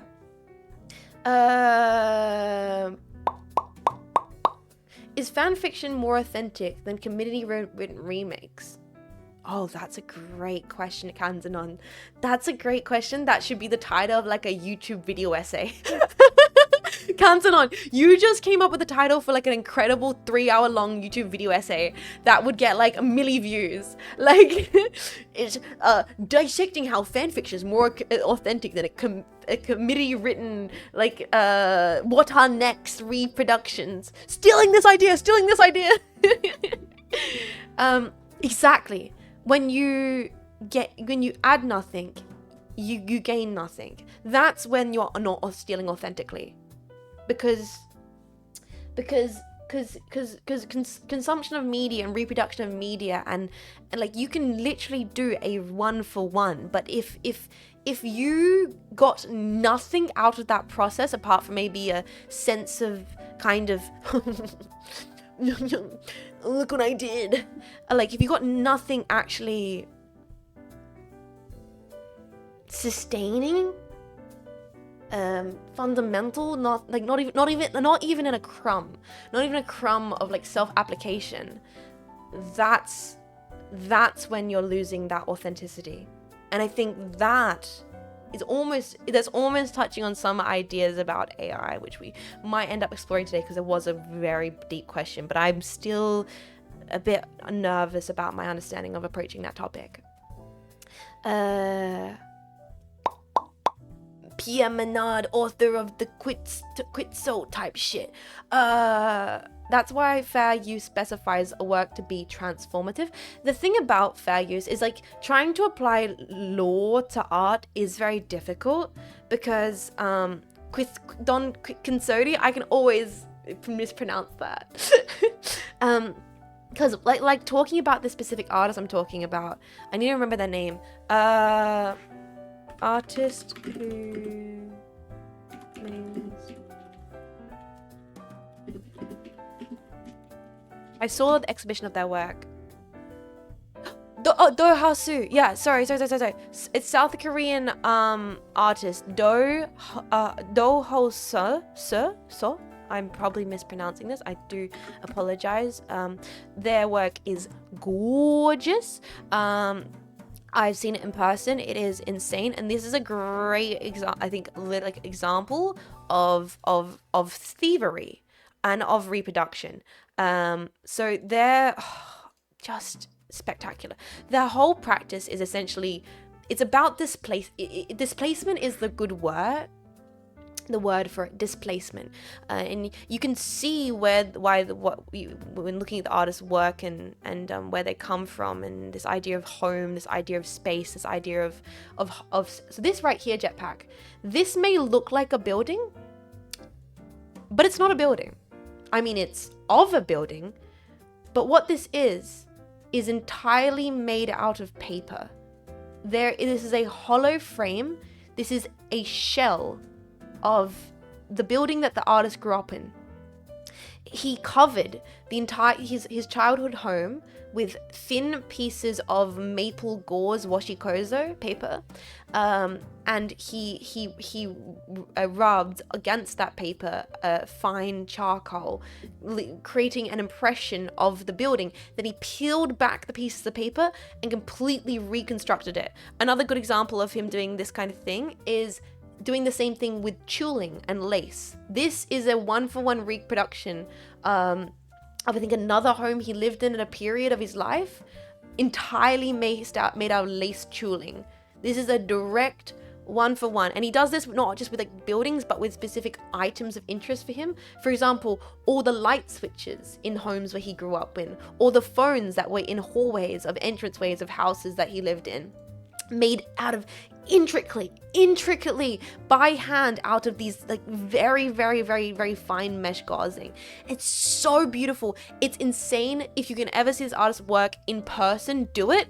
So I specifically had the privilege to see this piece, which is a hallway piece, and you walk through it. It's just crazy. So he has this piece which is all the different hallways, entranceways of homes that he's lived in, and you actually can walk through it. Let me see if I can show this. You can walk through it. It's like all the hallways he's ever lived in, all the entranceways to buildings he grew up in, and you pass through these kind of corridors, and it's all the tiny little details. You can see like in the threading, it's like the warning signs on like fire extinguishers, and the tiny little intricate bolts and everything in the stitching. Like, I cannot properly translate just how much the detail is captured in these pieces, and they are thievery. He's stealing these places and these homes and he's reproducing them, but he brings so much to it with the choice of the subject matter, this choice of the materiality, and the quality and attention to the work. It's methodical, it's meditative, it's reflective, it's observative. You know what I mean? It's all these words. You start saying this dumb, pretentious art words, but they're right. They're the ones that like apply to this work. And the change of the materials are pretty transformative. Yeah, but it's interesting. This like goes to show that a very simple subject matter, like it's super simple subject matter of just like the hallway of buildings he's lived in, becomes so much more when thought about in a different way. How do they move the pieces? Very delicately. I would not want to be the curator and exhibitionist involved in having to put together the work of Dollhauser. Like, I would not. I would have a crisis. It's a fabrication. They made it up. It's not real. Artists are such interesting creatures. Dude made his whole career, so I missed out of moving around a lot as a kid. Well, yeah. I mean, maybe I could do that. Yeah. Everyone has their own little story, their own little thing that stands out to them that they want to convey and express to people. Reminds you of a camping tent. Yeah, it's just gorgeous. I can't possibly explain the intense amount of detail, and seeing it in person was like, whoa. Imagine you hear tearing. Is there any transformative value to a direct 1-for-1 reproduction of something that already exists, though? Does that make translating art? This is unpacking. This is what this pod's all about. You ask questions like that, and then I get nervous, and I'm like, oh, what do I say to that? But then I remember that's the point of this podcast. We're not going to have all the answers. It's not like called problem solving the podcast. It's called unpacking. We need to talk about this.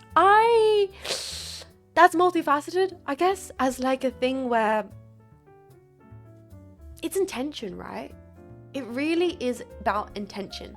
A lot of people get a lot of the panties in a twist about like performance art, because it's very hard to pinpoint what makes it art and what makes it not art. Like people love to hate Yoko Ono. I'm a Yoko Ono apologist. We've been over this. Some of Yoko Ono's pieces in Grapefruit are literally just like laid still and count to like 10. Is that art? I don't know.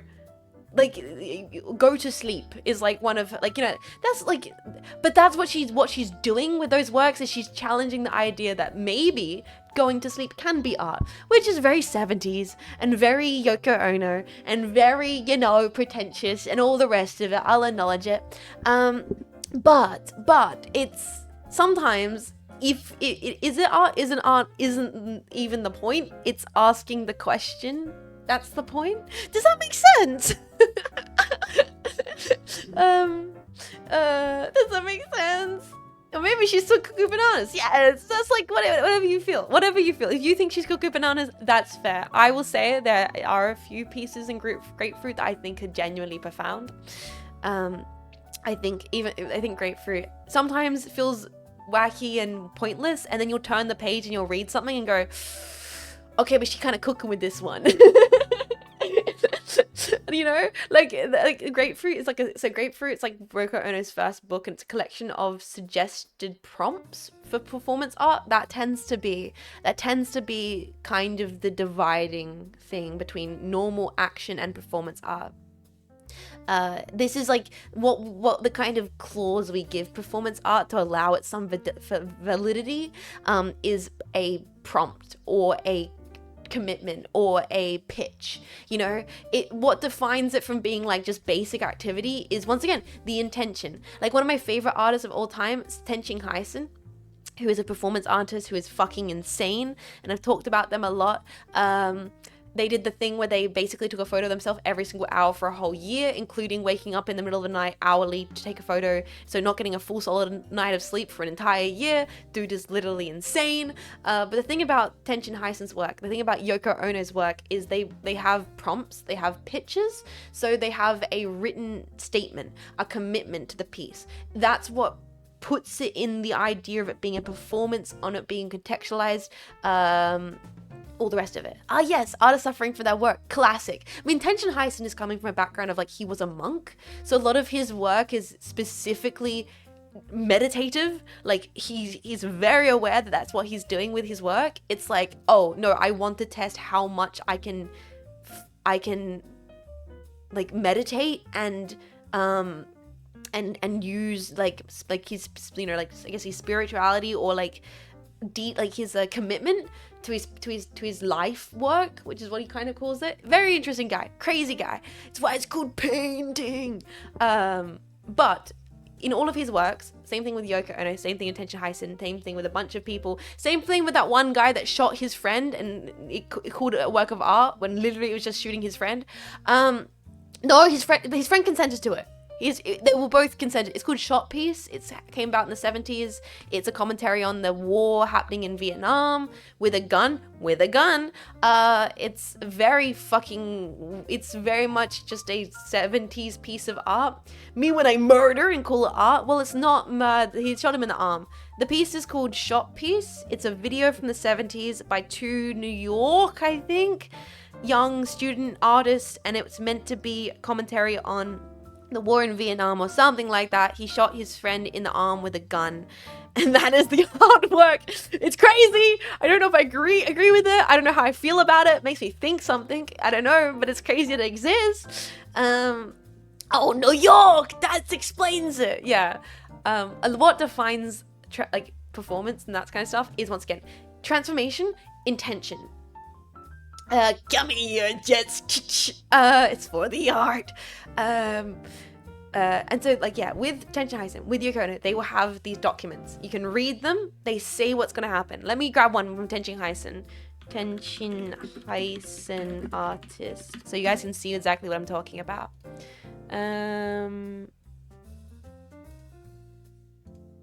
Hysen? Come on, wait. Tenshin Hysen? Performance artist? Yeah, there we go. Here he is. Here we are. It's hard to spell his name. Tenshin Hysen. I probably am never pronouncing it correctly. Performance artist, let's say a pitch or prompt. The pitch document. Let's see if we can find a image of one of his. Here they are. 1 year performance. Here it is. This is the one.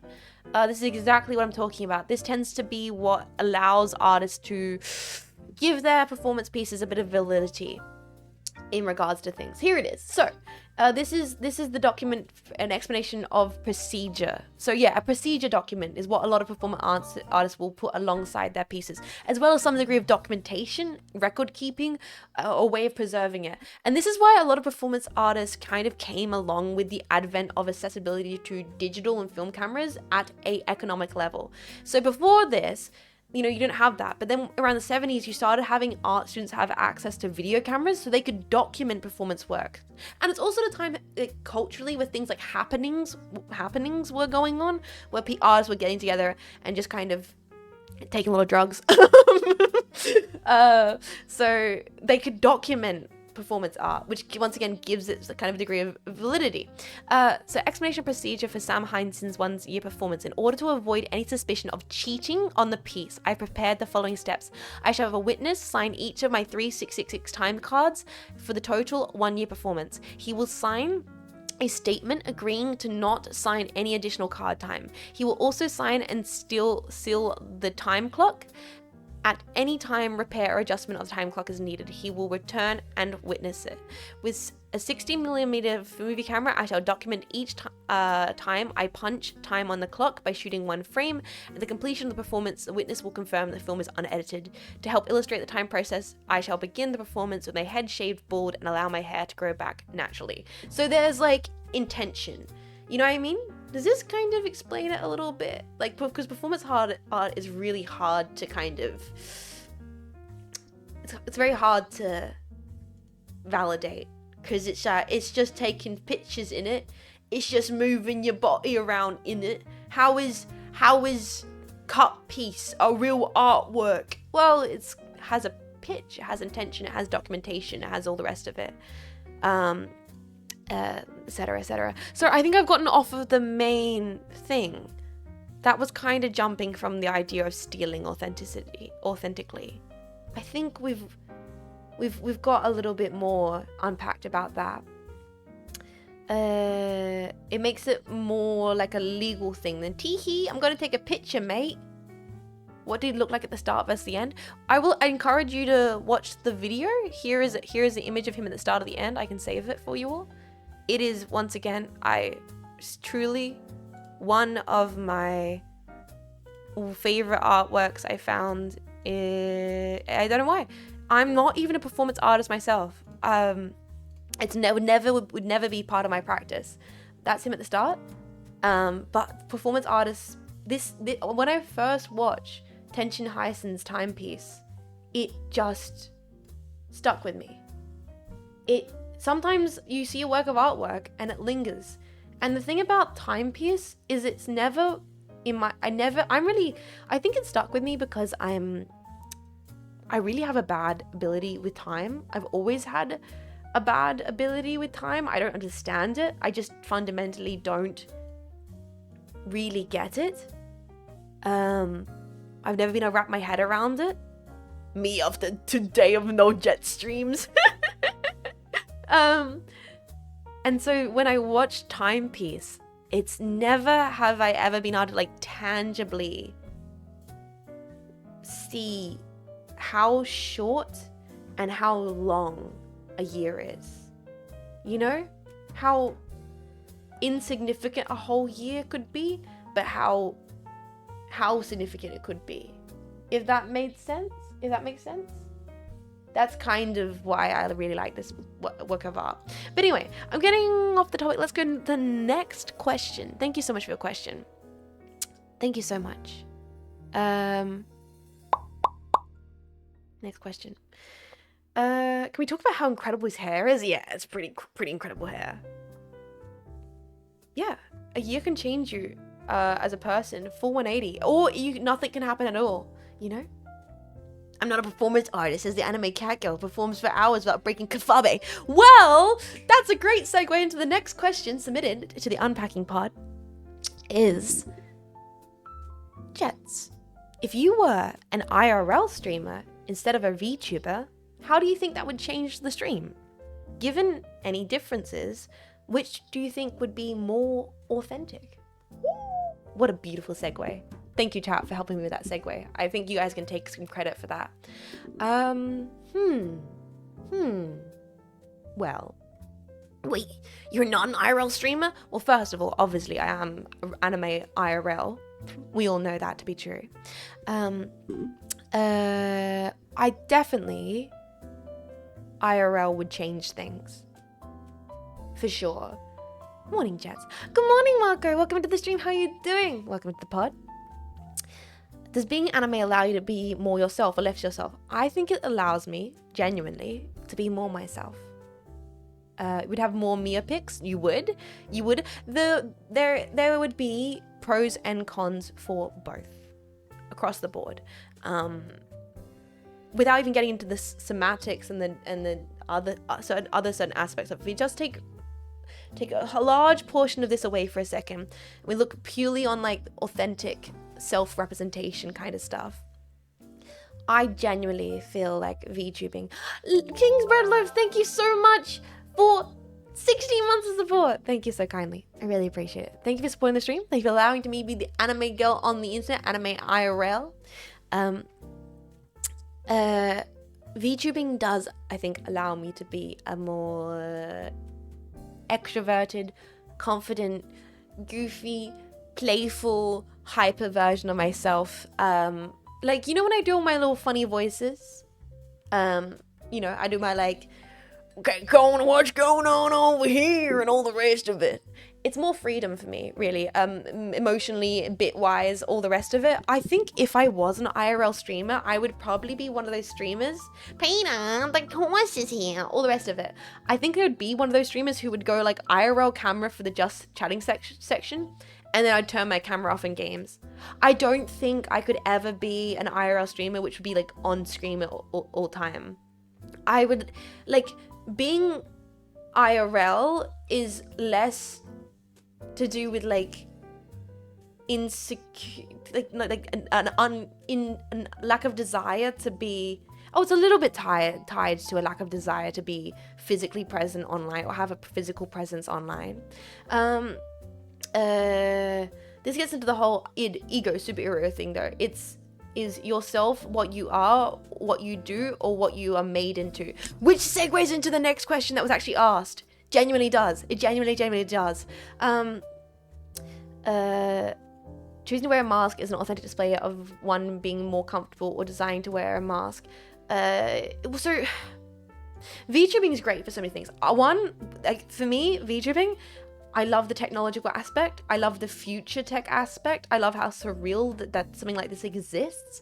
Like, if I told myself, even younger me, that in the future, you would have a full avatar that you perform with and you can be in a full 3D space and you can get tracking, and it's like, all of that technological stuff is so brilliant to me. The creativity with that, the outfits, the way you can integrate into games, the way you can create, you know, objects, the way I get thrown across the world, I can be Miku, all those things across the board. I love the creativity, the design, character, etc. I just think it's fascinating and brilliant and exciting, and the way that like Worldo has evolved and all the rest of it, like I love that. And I also love that it allows me, I feel, to across the Miku-verse, it's all in our praise and yeah, and I can dance with my friends across the country in real time. VR is incredible. All of that stuff, like that is what I love. What would change for me being able to be IRL is I would be able to do some things like cooking streams, or I would maybe be able to do IRL streams. Like with my thing at the end of the day, content, baby. I'm all about that content. Content's a nasty word, but that's not really what I mean. What I mean is about making cool things. At the end of the day, for me, it's all about making cool stuff. And I feel like VTubing allows me the ability to do my best at making cool stuff, to be the silliest version of myself, the most creative version of myself, with the most creative opportunities. Like, those are important. It's not, for me personally, it's not about like the idol, it's not about the X, Y, and Z, it's not about the cliches. When I started off, I think I was a lot more bound to those things because I was, you know, myself and the entire VTuber world was kind of working out what VTubing is. And it's still a tiny niche and it's still finding its way.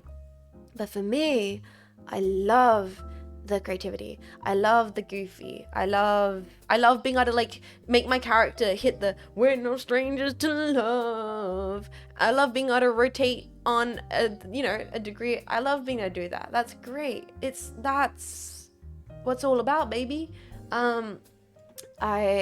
It's those kinds of things that are fun to me. I don't think I would be more authentic IRL. In fact, I think I would be less authentic IRL. It's weird. It's weird to say, but there's this kind of freedom that VTubing allows. Thank you. There's this freedom that VTubing allows as a lady. Not to get too into this, but as a lady on the internet, like, VTubing has allowed a lot of ladies a lot of space to just be themselves. You know what I mean? Online as a lady on it. Wait, you're a girl? Yeah, fuck. Like, if I was IRL Jets, if I was PSN would be spending so much time stuck in this superficial thing of, oh, well, I want to do a funny face and a funny voice, and I want to do this crazy thing, but I guess I have to worry about if my hair looks good, if the outfit's nice. Wait, do I have a pimple on my face? Oh god, do I do makeup? How do I do makeup? You know, it's all trapped up in this superficial stuff that because people are just naturally going to comment on you as a guy as well as a girl online. But yeah, but VTubing, it's none of that. That doesn't matter. That's all bullshit. That's not important. What is important is being able to be like as much of myself as possible. You know? Does that make sense? Like, I can just be like, I don't have to care about anything to do with my corporal being. My corporal being is so not relevant right now. What matters is the funny anecdotes, the silly voices, talking about the game, playing it poorly, all that kind of stuff. It reminds me of the German bit where he talks about people picking apart all the stuff in his room and over-analyzing it. Yeah, you do. When you choose to go online, you inevitably open yourself up to some degree of response. And it's not to say that it doesn't exist as a VTuber. Obviously, as a VTuber, I've had to experience degrees of negativity. I tend not to dote on it or draw attention to it, but I've not spent my 4 years online not being sent like a death threat or a horrible aggressive thing via anonymous sources. That has happened. Of course, it happened. It's naturally going to occur. But there's some kind of, you know, ability to...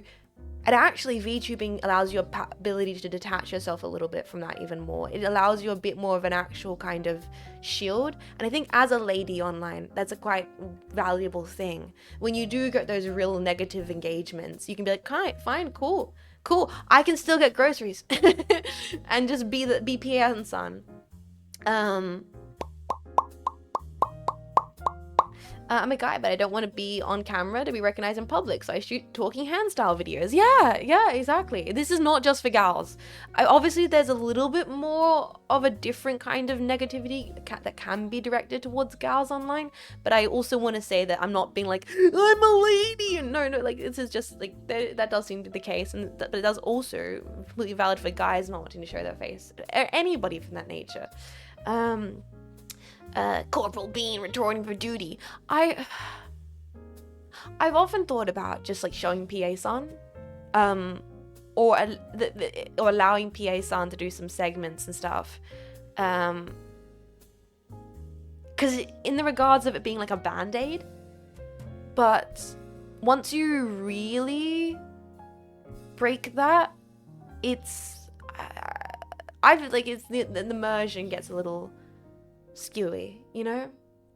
To be fair, women do get way more shit online, unfortunately. Like, not everywhere online, but if you fall into the wrong corner of the internet as a lady, because you can never go back. It's one of these cases, if you fall in the wrong corner as a lady, it's just not ideal. Not everywhere, not everybody, and not everywhere on the internet, but there are places where it's like, oh, it sucks to be lady. Face reveal's a little bit more like busting a damn open than a band-aid. There are no right corners of the internet. There's a lot of corners of the internet. It's a question of how important the immersion is to you, the streamer. It's your show after all. Well, I love the immersion. And A very old place, the internet. Good thing an accidental face reveals never happen. Well, that is the thing that often gets me a little bit. If I had never fucked up a little bit years ago and possibly it's not showed everything. It was like literally a snip shot, and I can still kind of persist. The most people know about me is I'm an incredibly white woman. Which is real, because it was a very blurry image that like got like showed on a stream. So it's not like, it's not really, people know what PA-san looks like or anything like that. But it's I don't know. The thing is, I used to have nightmares. Where like PA-san got doxxed, and the funniest thing about the nightmare was everyone would just be like so averagely disappointed. No, it was so disappointed because the response was, oh, so she's just like an average white woman. And it's like, yeah, what'd you expect? like, oh, she's just like a guy? Yeah, bro, you're just a guy. I'm just a guy. This is how this works. Was that a nightmare? Well, it wasn't really a nightmare. It was more like a dream where I was like, I would get like doxxed suddenly and be like, oh, it's this person. Wait, I was expecting Crocodile Dundee. Wait, she's not an incredibly hot celebrity model? No way! She's just a dude, bro. She's just a guy, lad. Wait, the stream is not an anime waifu? I think we're getting more and more in the world of streaming where people are fine with the acceptance that VTubers are just like people. I think when we first started off in VTubing, there was very much that thing of like, VTubers must be like either guys or just god awful, it's like horrible looking people. No, like it's like, like you scream and you explode in fire because like they have to have a reason they're covering their face up, when in reality the reason is just anime kind of cool in it. Like the reason is nothing more than like, this is a really cool creative medium. Like the more and more of big VTubers that have like showed themselves IRL, it's like that's just consistent across the board, man. I swear. Hololive fanatics made the idea of being a VTuber quite loaded. People just happen to use an avatar. It's like just very normal people you could walk past on the street. They're all women and children and undercover cops. I mean, most VTubers are anime versions themselves. Yes, anime is cool. VTuber stuff are very separate from conventional streaming in a lot of ways, and it's slowly veered closer to it. Yeah, exactly. So that's all to say with answering the question of the thing about PA-san posting. I think if PA-san was ever shared in any capacity, it would be like if PA-san wanted to do cosplaying. That would maybe be a thing. But that's like probably a big massive project.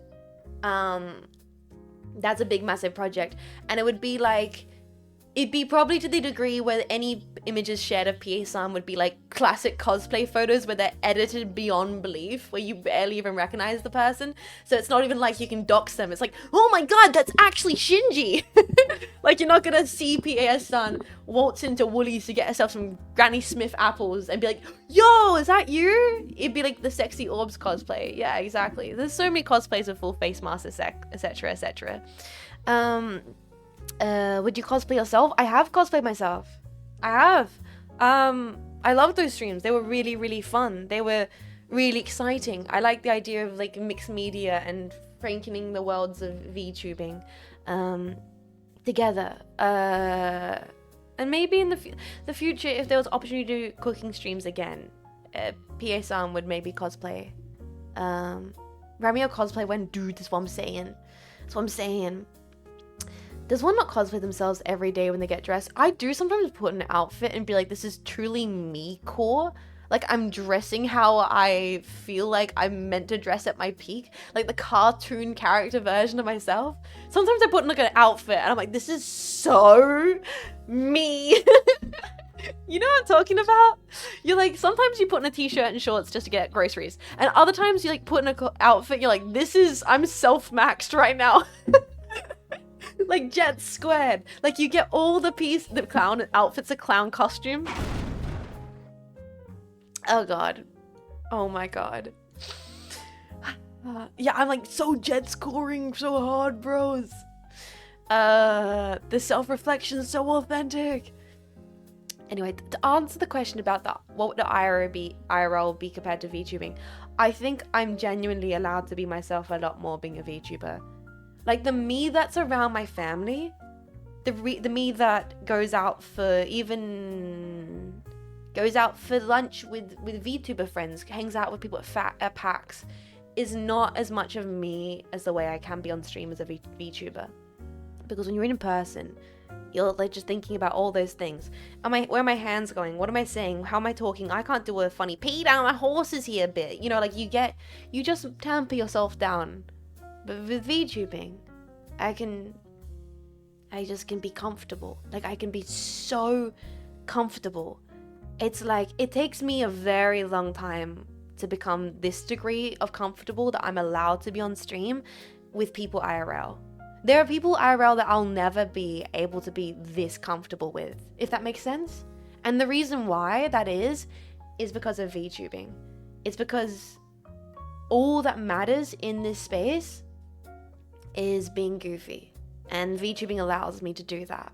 The only difference with IRL would be I would do a lot more cooking streams. If I was if I wasn't an IRL streamer over VTuber, you guys would be getting a lot more painting streams and cooking streams. Like because my focus is so much making cool things, I would just be doing the things I'd be able to do more predominantly IRL if I was IRL. Like if there was no fear of docs or anything like that, I would just go like, Pia-san, she's there, she's cooking food, because that's like really cool, fun, interesting stuff that I'm limited because I choose to be a VTuber. You know what I mean? I would have like 3 cams, multiple angles. I would do like full IRL art streams. I'd probably do IRL exploring streams. Like if I chose to be an IRL streamer over a VTuber, I would just do like a lot of really interesting IRL content, if that makes sense. It'd be like the Jets TV show, because it's like no matter what medium I chose, I would choose to do the most cat cam, dog cam, 6 consoles, 7 monitors. You know what I mean? Urbex, yeah, like the main difference fundamentally would be I would probably be a lot less goofy. I'd be a lot more reserved if I was IRL, and I would do a lot more interesting IRL content because I would be allowed to do that. The things like, you know, meanwhile, I'm super happy to be a VTuber, and I'm completely fine having those restraints in place by choosing not to be IRL, because I appreciate the things from VTubing creatively so much more. Does that make make sense? I think that explains it. Some VTubers do cooking hand cams, and maybe somebody wouldn't rule out completely. I've done a cooking hand cam stream. I don't find as much, like, it's very tense to do a cooking stream as a VTuber, because you are worrying about constant reflections in the pot and the camera falling down and having to have it cropped in a certain way, and you never can truly relax. That wouldn't be a problem. See, that wouldn't be a problem if I was originally an IRL streamer, because obviously I'd be IRL, so there'd be completely no fear. I'd be able to jump around and kick things and open cupboards and, you know, like full body, and like it would be, you know, it's a constraint. It's a constraint that just happens. Wear a face mask. Well, you still have VTuber capture happening while you're doing the hand cam, so you can't really wear a face mask. You know what I mean? You know what I mean? Unless you're saying like wear a face mask easy for full screen cooking streams. Maybe. I don't know. Maybe. I'm not writing it out entirely. It's mostly out of the concern of doing docs or breaking the illusion. It's kind of mostly about breaking the illusion for me. I love the illusion. It's very fun. Like if once again, if anything ever happens with PA-san, like if PA-san wanted to do a cooking stream, or cosplaying, or anything like that, it would be entirely separate from this. It would exist in her space, so that if Jetpacks wanted to engage with it because they were interested, they could. If Jetpacks wanted to preserve the integrity of this, they could. I probably wouldn't even like cross promote it in any kind of way. It would be like if you thought that was cool and you wanted to check it out, go for it. You know what I mean? I wouldn't want to. PA-san would have her own space. I wouldn't want to mess with the sanctity of this kind of thing. They're separate entities. Cooking's extra hard because of reflective surfaces. Exactly. Lena kind of gives up sometimes letting me wear the mask during cooking streams. So the 3D model is basically her 3D version of IRL self. Classic VTuber. That's what it is. What an illusion. I know you're a big handsome man behind that cutesy feminine avatar. So true, bro. But the Lana was a fresh tuber originally, to be honest. Yeah, exactly. Just wear one of those cursed anime girl heads. Yeah, there's ways to do it. There's so many ways to do it. Like when I did the original like multimedia PA-san Jets fusion stuff, like those were really fun. Yeah, full body green suit. Yeah, exactly. Like you can do stuff like that. There's jetpacks that haven't. Wait a second. Do I have it? There's jetpacks that haven't seen this stuff. I mean, they were archived. I have considered maybe unarchiving the videos. Where is it?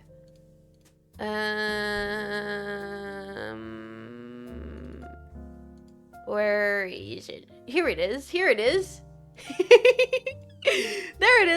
There's some people that haven't seen the PA-san Jets fusions that exist. There was 2 streams that existed. Why is the head so big? It's so funny. It was fucking hilarious. It was such a good bit. It was so fun and freaky to combine the 2 worlds. These are stickers in the servers if you haven't seen them. These actually insane streams. They have been archived. And I feel like I'm now at that point where I think I'm ready to unarchive them. I think I'm ready to unarchive for those streams. They've been archived for quite a while.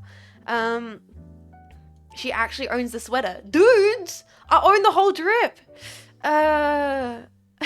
Holy shit, it's identical! Yeah! Browentimes was a fun stream. It was! Jets! What? The video from when you cosplay for the first time. No! I can't. It's so cursed. You can post it in the Discord though. You can. Holy shit, Jean Faymas real. I can maybe Jets, you can. You should play the video. Is it being posted in general? Has it been posted in general? Let me go find it. So Jets, me IRL swearing. Yep. You're even doing the middle fingers. Yep. Out of the Jets vault. So actually, I think I can talk about this. I think it's because I believe I have evolved to a degree as a streamer where I'm now comfortable with things. I did these streams originally and they were archived. I think I can talk about this now because it's been about 2 years since them. It's in general.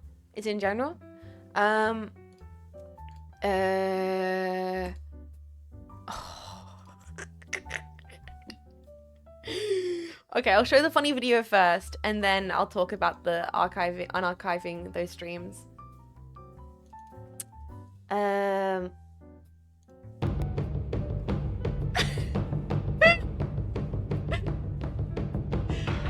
There's the PA-san cosplay boys.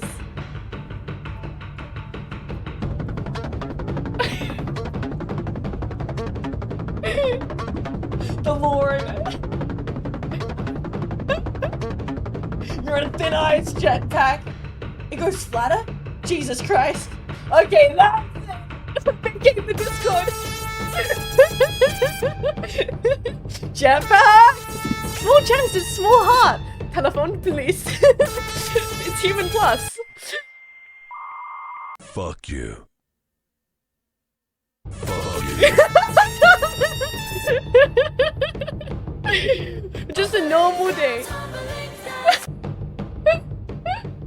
She's fucking got us. Oh my god. Uh-oh. Uh-oh.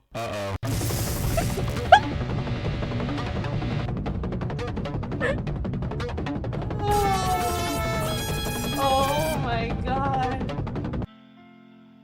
They give me no respect. These damn packs. What the fuck? Ah, there it is. The IRL, the RTX on Jean Faymas reveal in the Discord. Wow. How long ago is that? I'm missing the bit. How do we even know that's PR Sun Jets? Take a photo holding a fork. It's a spoon upside down. It's amazing. Thank you, Prave. That's one of your like the OG Prave edits, right? Crazy. Your body is so absurd. Fuck you. I hired a cosplay to fake it. Honestly, my thighs are so much bigger now. Holy shit. 2 years ago, I had no thigh strength. Sorry, look at that image. I've not seen that image in forever.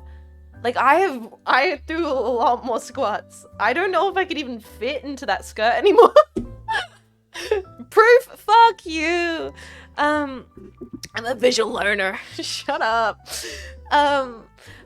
Sorry, so if I can talk about it, I'll talk about it, because I haven't talked about it. You know what? I've not talked about it since it happened. And I think that was the right call.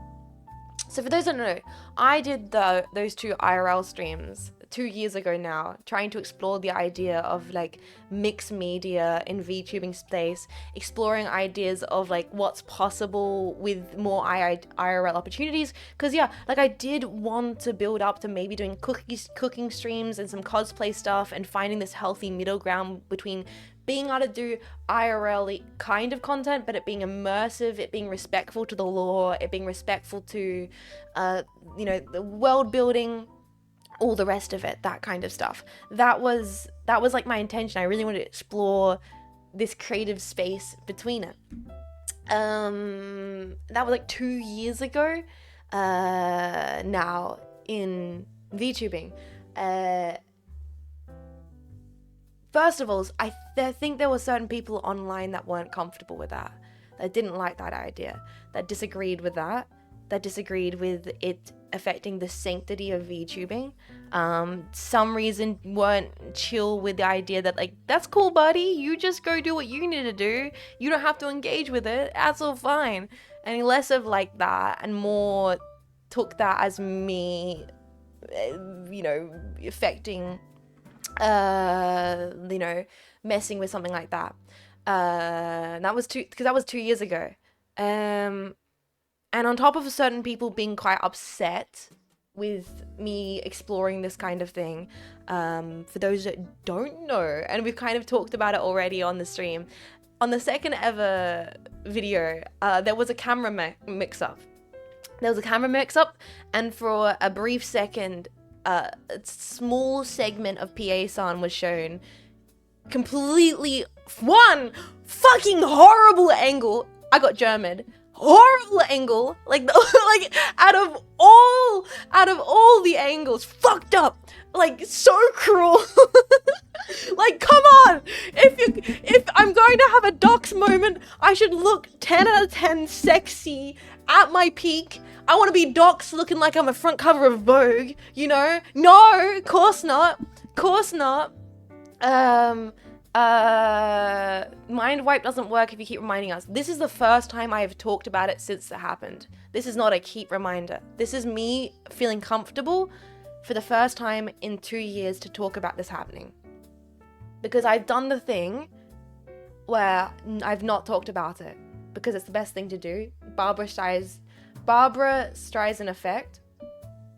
Don't talk about it. And I think I'm comfortable to talk about it now. I don't know, God, this might cause certain individuals to come back, or certain things to come back. Because, well, what happened for about 2 years after that happened, there were, I don't know if it was one individual or certain multiples individuals,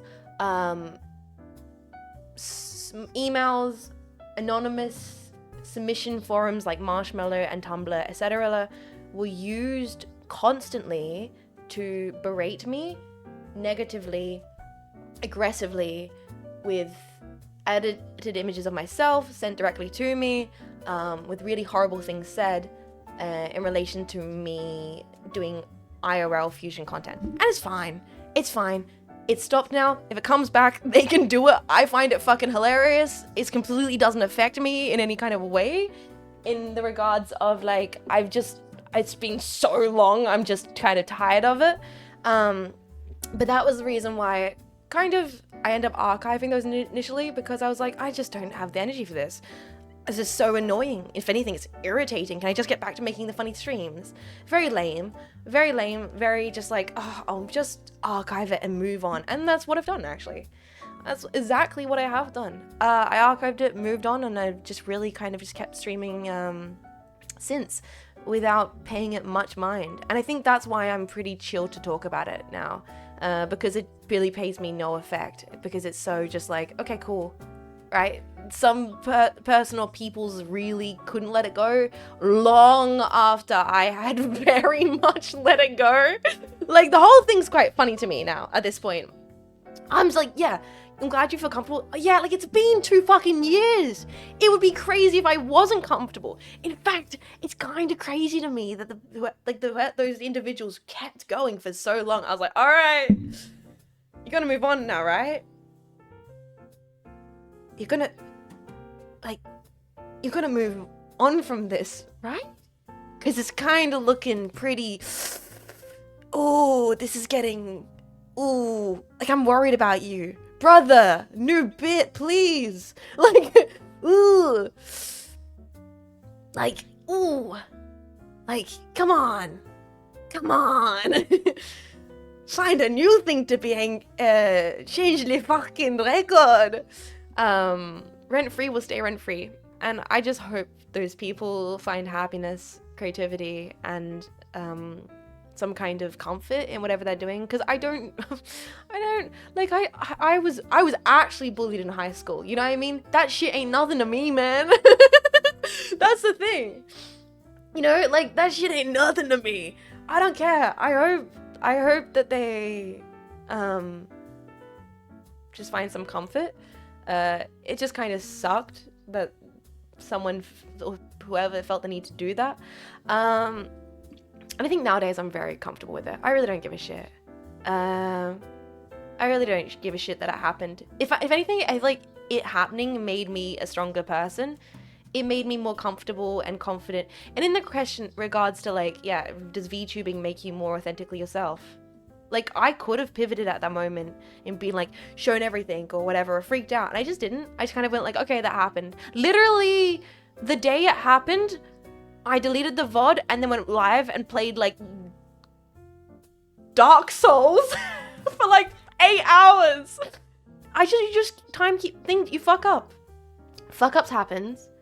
Fuck-ups happen, and sometimes there's a really god-awful flashbang angle of your face, and then you keep on streaming. Because that doesn't fucking matter. What matters is making funny streams. That's what's important to me. If making funny cool streams means PA sounds on stream sometimes, hell yeah. If making funny cool streams means PA sounds not on stream sometimes, whatever. Like, I just want to make stuff, man. I want to hang out. Silly jokes. It's all for the bit. I started streaming for the bit anyway. It's not that serious. You know what I mean? It ain't that deep. Fuck it, we ball. Like, I genuinely, at this point in my streaming, I could just be like, selfie, here's PA son, can we move on? I wouldn't mind. I don't think I will do that, because that's never was my intention to we start with I love VTubing. I love the anonymity of VTubing. I love the immersion of it, all the rest of it. Streaming is the goal. Yeah. But with that being said, I think I might put up the PA Sound Fusion VODs, put them back up on the YouTube. For archive sense. So if people ever want to see those interesting concepts that I did, you totally can. If not, anonymity is not something you can keep without great struggle, and it's worth it to have it anyways. Yeah.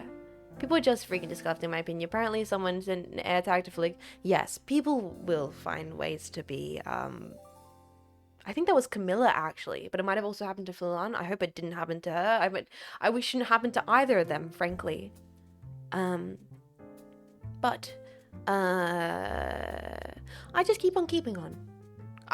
It's, you know what? Not the big ups, you boys. It's very easy to just keep on keeping on when you go live and then there's just a bunch of just chill jetpacks. You know what I mean? It's very easy to ignore any kind of slither of a subset of individuals wanting to try and bring you down when you just hit the go live button and you have a bunch of lovable bastards wanting to hang out, you know? It really makes those kinds of noises have zero validity.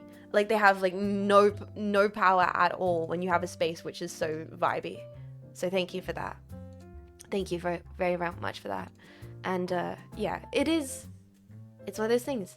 You know, every time I'm like, oh, maybe PSN will do something, and then you hear about horrible things happen to VTubers, and it's the bad eggs in the bunch that spoil it for the rest of them kind of situation. And it's very sad. So thank you guys for not being like that, for being really true, really cool, really great guys, great dudes. On to the next question as I keep on talking. Oh my god, it's already been 2 hours. What's the next question? Loading. But yes. Oh, this is a cool question. And I think this kind of continues on with the conversation we have been having up to this point. But I hope it's okay that I talked about that. It hasn't been like it has been like 2 years now, and I will probably never. I will continue to never not bring it up. Barbara Streisand effect and all the rest of it. But for any jetpacks that ever, because I never did talk about it after it happened. I never talked about how it affected me when it happened. And if I can talk about it a little bit, when it initially did happen, it fucking sucked. It did suck. I cried and cried. I had like a full breakdown after it happened because it was a mistake. It was a technological error. I got screwed over by OBS. I had done everything right to not allow it to happen. And then I hit a button and there it was. And it's the fear you have as a VTuber that's going to happen. And it happened to me, you know? And I freaked the fuck out. I thought, and it wasn't even that I wasn't even upset about myself being shown. I felt like I'd let down you guys. I felt like I'd let down the community because to me, I'd broken that sanctity. I'd broken that, like, the immersion for you guys. I'd felt like I'd let down the jetpack. I was like, I should have done better. I messed things up for you. Mario! Thank you for the 20, you bastard! And so I felt like, fuck, I've ruined it. And there's like the thoughts crossed my head. Thank you, Mario, you bastard. That's 20 is massive. Thank you, mamma mia. Thank you for the support. Thank you for supporting the stream. Thank you for supporting everything. Seriously, thank you. And formally, thank you for continuing the gift sub you got from Kalikaska. Thank you so kindly. Takes more than that to ruin this, bud. I had all the thoughts going through my head. I fucked it up. Should I quit? Should I do blah, blah, blah, blah, blah, blah? And yeah, my answer to all those questions was of me freaking out, being like, what have I done? What have I done? Was go live. Just ignore it and go live and play Dark Souls. And that's exactly what I did and exactly what I needed to do. Because it made me realize that, cool, fuck-ups will happen. Streaming. Fuck-ups will happen. And you guys were there. The jetpacks that were there and they supported. It's like, you know what I mean? You know what I mean? You remember talking about wanting to graduate? I think I did go into the mod chat like, I fucked up. I'm so scared. What's going on? Should I graduate? Should I leave? Because at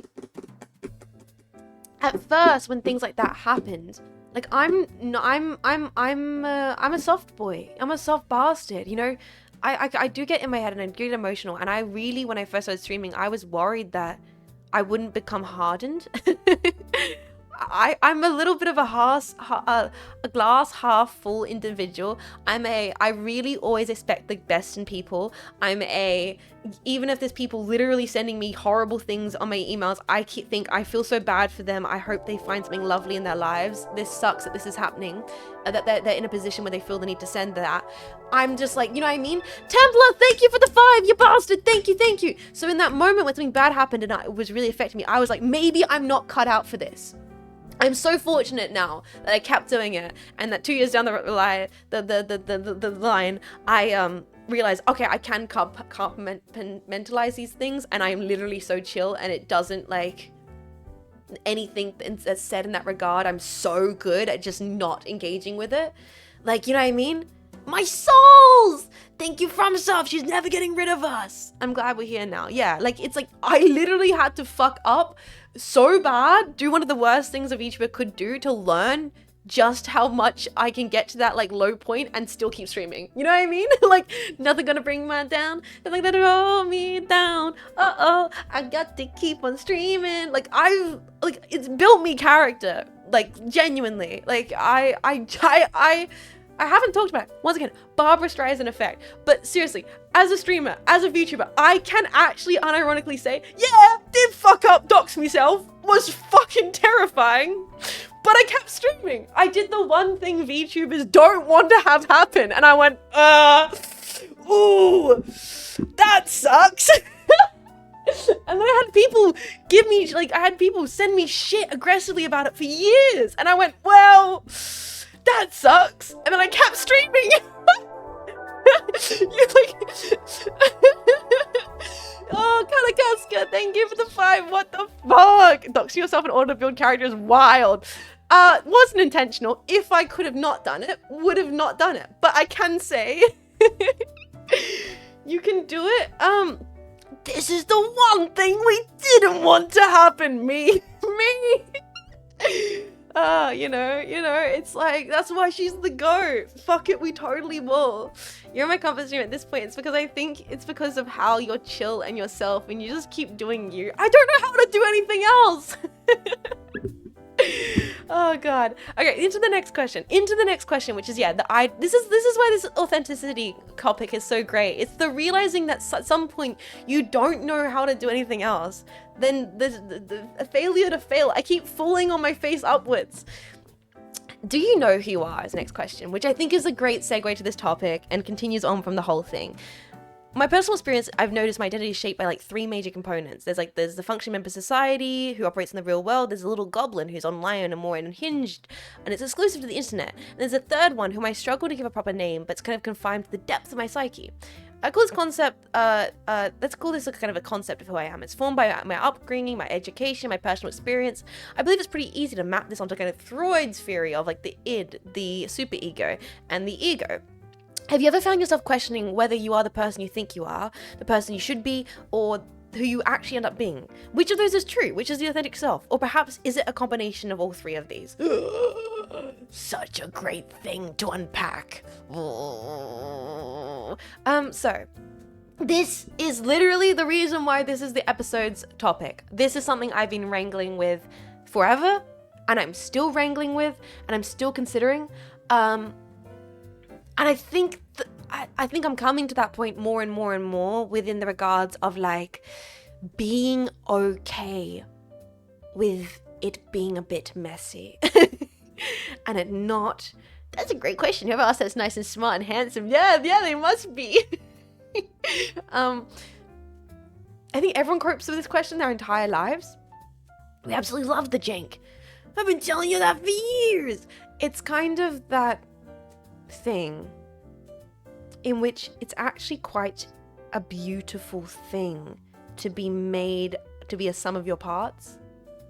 There is a beauty to being like, the movie I watched was I watched that movie because someone I cared about suggested it to me, or the way I fold my clothes is the way I do it because my mother does. You know what I mean? It's this beautiful mess. You know? It's of all these little parts. Yeah, like love each part of you, but also the constructed mecha that they form. Like, what is you is in a lot of ways probably an amalgamation. So it's going to obviously be all over the place. Yeah, but it needs more, otherwise it's flanderization. Well, it's... I don't know, Jetpack, can you guys relate to this in some regard? There's probably a few of you guys that get this, that you feel like you were raised more on the media you consumed than maybe by your family. This is also now getting into the idea of nature versus nurture, which is kind of freaky. No, yes, somewhat. Some people maybe, some people less so. Totally. For me, as an introverted kid that trapped myself in my bedroom and watched lots of movies and watched YouTube and lots of anime, like I always used to joke that like Wes Anderson or whatever was my dad or whatever. Like, because I watched way more Wes Anderson movies at a pivotal point of my development than I did actually engaging with family, which is not necessarily a good thing or a bad thing. But it's like, you know, it's like I have a bit of a black sheep tendency, and I think it's because I consumed a lot of media. Media influenced me, but it didn't raise me. Interesting. I think there's like I don't know, you don't necessarily want to learn your understanding of communication and like romanticization or friendship from movies, because you don't really want to have that be your fundamental baseline for engaging with people, because it's not really how it is. Yes, my entire life is creepy dialogue and fast horizontal pan shots and primary colors. I mean, some of that's true for me. You know, some of that's true. Thank you guys for the scam train. What the hell? Thank you. I also think it's natural to need to have different parts of yourself to preserve yourself. And this also segues back to the idea of VTubing, right? In the regards of like, it takes a lot for me to be actually comfortable around an IRL person to be the same kind of jets I am on stream, you know? To be like, oh, I'm just gonna go on a tangent right now about Wes Anderson, or I'm just gonna talk about big robots, or I'm just gonna make this funny joke that came to my brain right now. I'm gonna say it without any filter that I'm able to do when I hit go live, because my brain goes, this space is anything goes, and it's really fun. Whereas if I'm in person, I'm doing like social calculating. I'm going, okay, let them speak first. Wait, listen. Okay, I'll speak about like Armored Core for 2 seconds, and I'll feel bad about it. You know what I mean? Like those kind of things. So you have to have that, mask, that face, that persona that you put on to navigate spaces. What's your favorite Wes Anderson movie? I think it is Royal Tenenbaums. I think it is. Which I think is maybe a cliche choice. It's changed a lot. Over the years. I thought it was like Moonrise Kingdom for a little bit, but I think my favorite Wes Anderson film is Royal Tenenbaums. I love it. I love the Owen Wilson character in that film. I love when he's high off his gourd honestly, it's probably my favorite just for that one scene of Owen Wilson's character being high off his gourd on the TV show going, wow, holy shit. He's like a cowboy and he's on the talk show and it's just great. It's so good. Like, I fucking love it. That's like, wow, just wow. Yeah, I think it's Royal Tenenbaums. I think Royal Tenenbaums has one of the best messages of all the Wes Anderson films. Also, it's early Wes, so it's a little bit more gritty. It's got a little bit of more like to it. Later Wes is very polished. Don't get me wrong, I love Wes's ability to be Wes, but Tenenbaums is this approachability of wackiness, but it still feels a bit more real and grounded that I really like. Good news, May attempting the second delivery to my jetpack plushie. Fingers crossed, hashtag bring that jetpack home. Saber, thank you for the 100 bits. I hope the boy arrives safely this time. I like listening to people talk about the hyperfixations. It brings them joy. It brings me joy to... Yes, I agree as well, hello. I am the individual who could sit there and listen to someone talk excitably about what they love for hours and hours. And I'd just be like, keep going. Just keep on talking. Just keep on talking. Keep on talking. Do you think most people feel like this, or most people actually exist in the moment actually without second guessing? That would be a nice way to live. That's hat. I agree. I agree. It's like how there was that meme that went away around a little bit of a chick hanging out, like holding out a form, which is like, you hung out with me, please tick this. Was I annoying? Did I talk too much? Did you have a fun time? Or whatever. And it was like a joking meme which people were retweeting with hashtag me real. And I saw that and I was like, yeah, that's me, but I'm not laughing because I really wish that wasn't me. Like I wish I could just socialize with a person and leave the social situation and not feel like I fucked everything up. You know? I just wish that. But unfortunately, I've got a predisposition which makes me go, oh, no one wants to hang out with me ever. And it's one of those things where I am envious of individuals who can just like extroverted individuals who can just go out and socialize, be fully confident and not in their head. And there probably are people. There probably are people out there who really are just extroverted, bundles of energy, and they just go through life with that way. Introverts can also be confident, but you know, maybe that they do that maybe they have other insecurities, other things they struggle with that maybe a more introverted person doesn't relate with to. I just discovered this from Ace Combat video. Yo, Velican, hi, welcome in. This is a very different style stream than the Ace Combat streams. We're doing Unpacking pod, we're having a chat. Welcome in. We're talking about authenticity, we're talking about life, we're talking about socializing, we're talking about things and stuff. When 6, actually, more soon than you realize. I just got a 360 from a friend, so I need to go buy the physical copy of 6, and then I have to plug it in and hopefully get it set up in the next few weeks. I want to try and maybe do it next month. No promises, but that's like my goal. Some point in the next month or so. Everybody has weaknesses and strengths. Like, I have to remind myself that like I can obviously try and get better at being comfortable and with insecurity and everything like that, you know, as a person. But maybe where I struggle in that regard, I am able to be better in other areas. I don't talk much until then I do, and then I won't shut up. Oh, I relate to that. I relate to that a lot.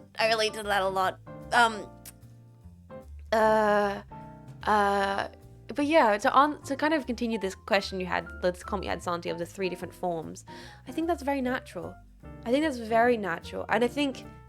And I talked about this last week when we started with the authenticity topic of like, through my life, I feel like I've developed lots of masks, lots of characters and lots of personas. And that comes from one hand being a theater kid.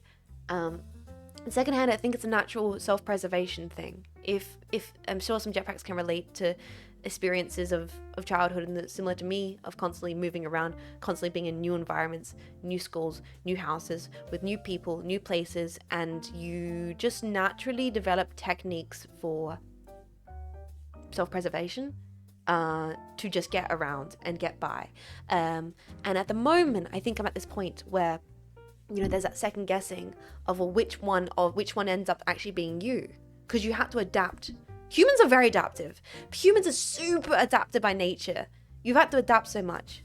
So it's like trying to work out which one ended up actually being you. What was lost? What was formed because of necessity? What was formed because of an actual desire? You know? They kind of all are. And it's working out, bringing all those together and making a kind of thing. And is it fucked up to say that VTubing, of all things, has allowed me the best position and place to do so? Because even though, yes, technically this is a character, I am performer famous on screen giving you all entertainment, you know, like technically, if you strip that all away, it's kind of just, it's the most fully formed character, you know? It's the most comfortable of all. I want to do VTubing, but I don't know if it's worth it. If you enjoy it, then it's always worth it. Start small. Find if you enjoy it, and if you enjoy it, it's always worth it. You know what I mean? In talking back to what we were talking about earlier with the negative side of things, negative things happening, struggles happening, mistakes happening, getting negative responses due to that, those are worth it because I enjoy it so much. Just make sure you enjoy streaming. I feel like if you enjoy streaming, it will just come naturally. Well, not naturally. There's always going to be self-critique and space for improvement and challenging yourself. You know, but there will be that kind of click. There will be that shift. I've always wanted to try this, but this purple cat distracted me. You should do. The realest person in the room is the one wearing a mask. It's freaking Jim Carrey. The Mask. Most people are just looking for a place they can be comfortable themselves. Yeah. Oh, that's deep and real though, Tipter. Yeah, that's true of life a little bit. I hope that the jetpack as a space is a space where a lot of jetpacks can feel like they can be a certain part of themselves that they might not be able to be in work or in social encounters. You can hang out here, talk about your movies, talk about your gunpla, talk about things, and just feel like you can hang out and it's comfortable and it's casual. You can put your dumb jokes in the chat, all the rest of it. Try using animation using Blender, it's kind of hard. Hey, if you want to learn Blender, join the Jetpack Discord. All the boys are learning Blender in there. Content creation is so fun, man. You gotta make sure you set enough time aside. Yeah, that's true. Don't spend a bunch of money on a model without knowing you like entertaining people. Yes, yes. That's classic.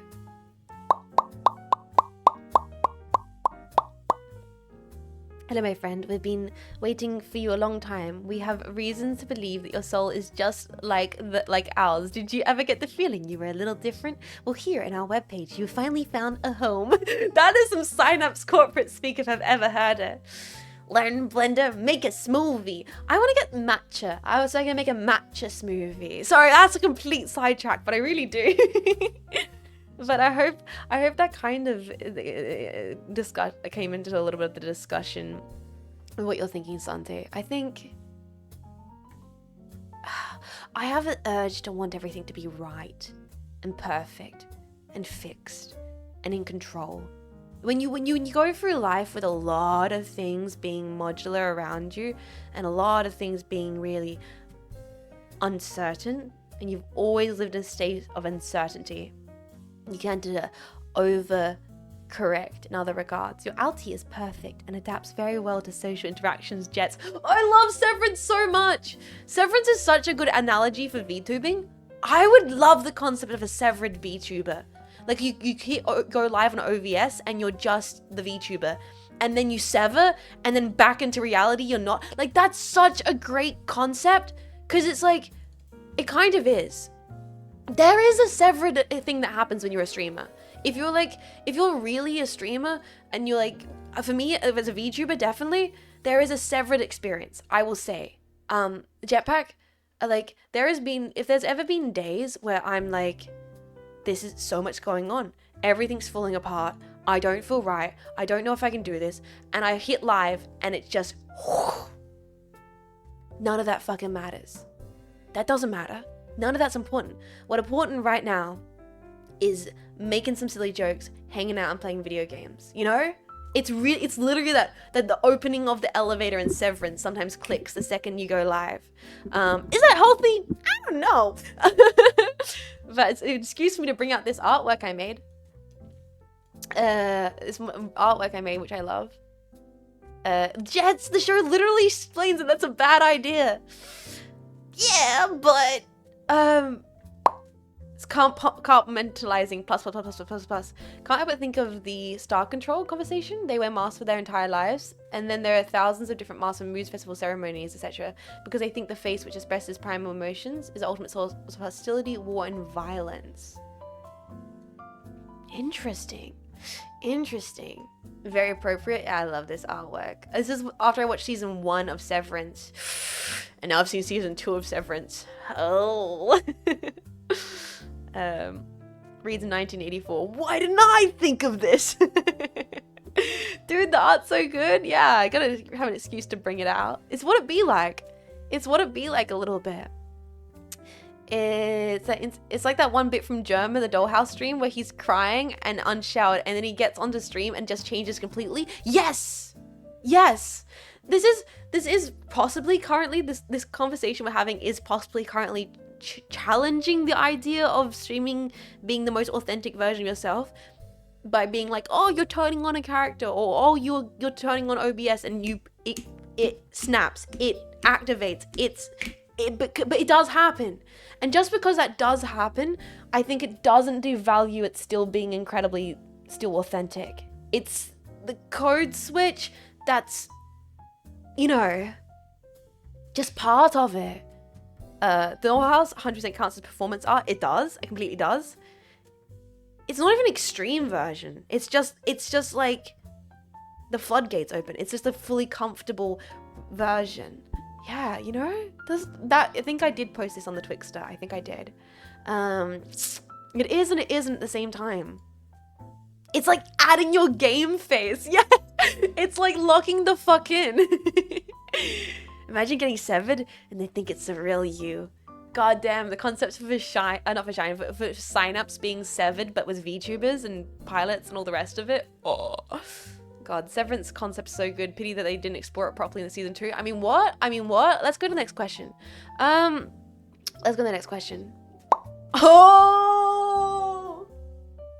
This is not a question about authenticity, but it's a question we should maybe answer. And because I don't want to dismiss it. I don't want to do the VTuber jokey thing of dismissing this, man. I feel like it's so easy to dismiss this question and be like, oh, cringe or whatever. The next question is, how authentic is it to fall in love with your Oshi? Brackets, not you. Thank you. I mean, understandable, not me, because I am a broshi after all. We're just bros cracking up some cold ones and talking about some deep shit. I get it. Not you. Valid, bro. Valid homie. How authentic? First of all, I don't think this is a question about authenticity. I think this is way more of a question about, like, attraction, love, feelings, all the rest of it. Because, like, once again, if we go into the id, ego, and super ego, there are also, in that same regard, different ideas of what qualifies as love, what qualifies as affection, and what qualifies as parasocial, dangerous, and not just to the streamer, but also to you, also to being concerned and respectful of your experience and how that can negatively affect you. Opens the Freud playbook. You mean you got to acknowledge you don't know them? Yes. Yeah. Oh shit, I put on Unpacking stream. Welcome in, Ravager. How you doing? What is love? Baby, don't hurt me. I would say don't. Like, I mean, I'm not gonna sit here and call someone dumb for that happening to them, because this is not the first time it's happened to anybody ever on the place of the fucking planet. There has been people falling in love with celebrities, characters in books. There's been people falling in love with fucking Sherlock Holmes. There's people have been getting all tricked up and wobbly about their feelings with individuals for fucking forever. So I'm not going to call someone a crazy, insane weirdo for maybe having that happen to them. You know? No kink shaming, right? This is some people have certain dispositions. No, you're wrong. Dean Winchester loves me back. I once fell in love with a person in my dream and I woke up crying. Yes, you can fall in love with the person you walk past on a street and you go, oh my God. You can walk past a person and go and imagine in a brief second your entire existence of that person. You don't know shit about that person, but your human brain is this primordial fucked up little beast, okay? Oh my God, my guild name is Wibbly Wobblers. Incredible. You know, I'm not gonna out here and like crucify an individual for having that happen, specifically in a space where a lot of VTubers, not all VTubers, but some VTubers have a dynamic which actually does engage with that, or does not play's not the word I'm looking for, but there are certain streamers for people who want that kind of thing. You know, so it's like, on top of this being a thing that's happened forever, there are also certain streamers and VTubers, you know, who have that environment. that's going to probably be a thing that maybe happens. Adding primordially fucked up little beast into my bio. I'm in love with my kidnapper. Yeah, love can form in like chat. Can love really form on a battlefield?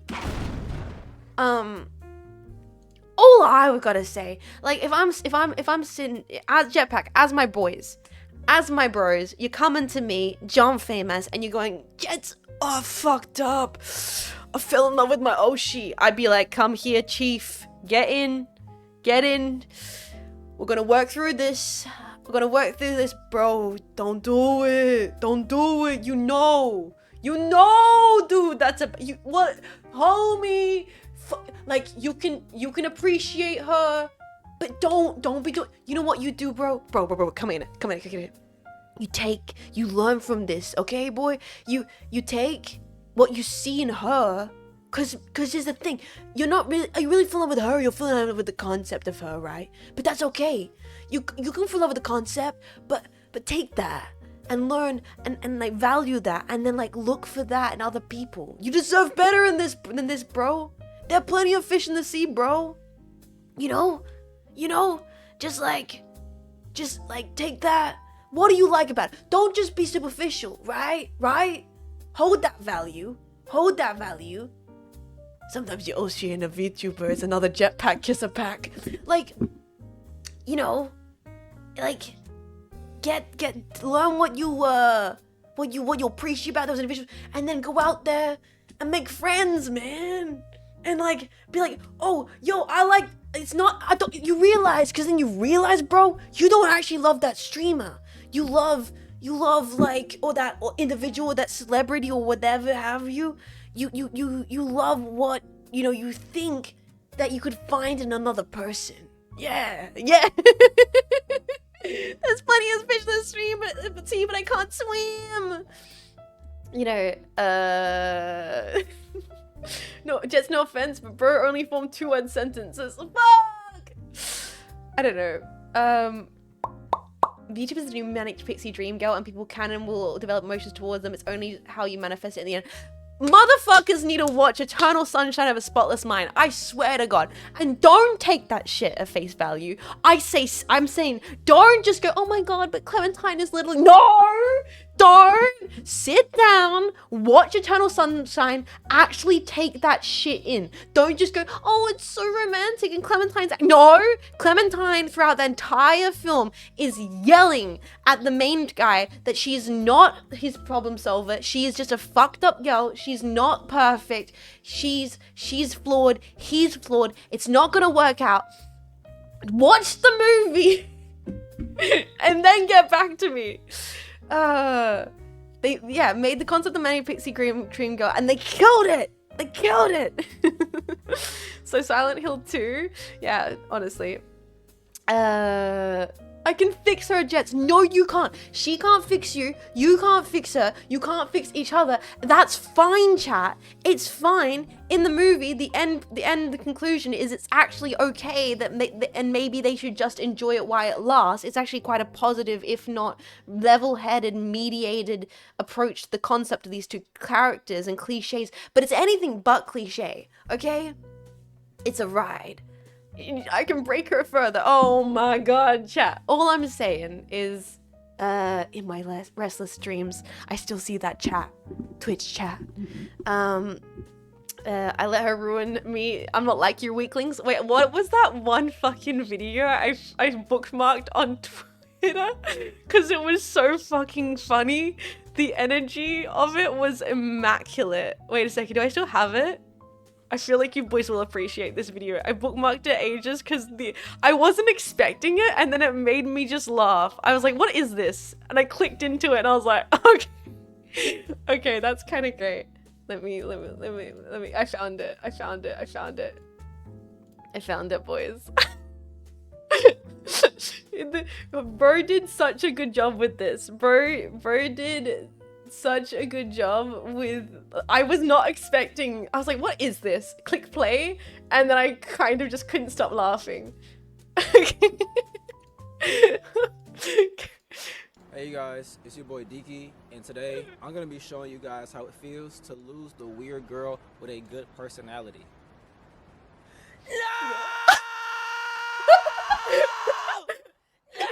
I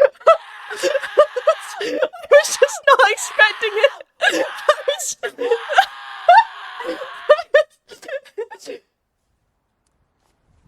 But yeah, you know, That's what got me. That's what got me at the end, and I bookmarked it. It was the, but yeah. I was like, yeah, that's going on my bookmarks. I was not expecting the, but yeah. It was so great. Oh, it's just wonderful. Yeah, sorry, I don't know why this conversation just kind of like...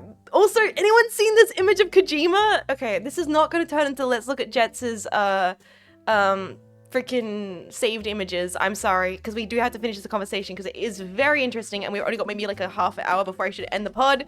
This pod is running longer than I thought it would. Please just look at this image of Kojima. Then I will continue answering the question. Look at how he's so cool. How is he so cool? Anyway. Based Kojima. Is this an authentic picture? Sorry. Back down. No more silly bits. No more silly bits. Back down to the conversation point at hand. We already have a half hour left of the pod, so okay. This might be our last thing that we're unpacking here, because it's very full on.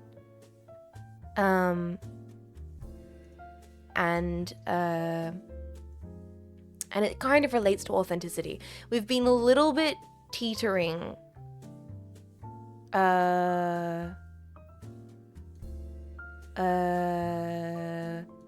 Oh wait, someone just submitted a very interesting question, which does kind of relate to the other one. Give me a second, let me read this. This was just submitted while the stream was live.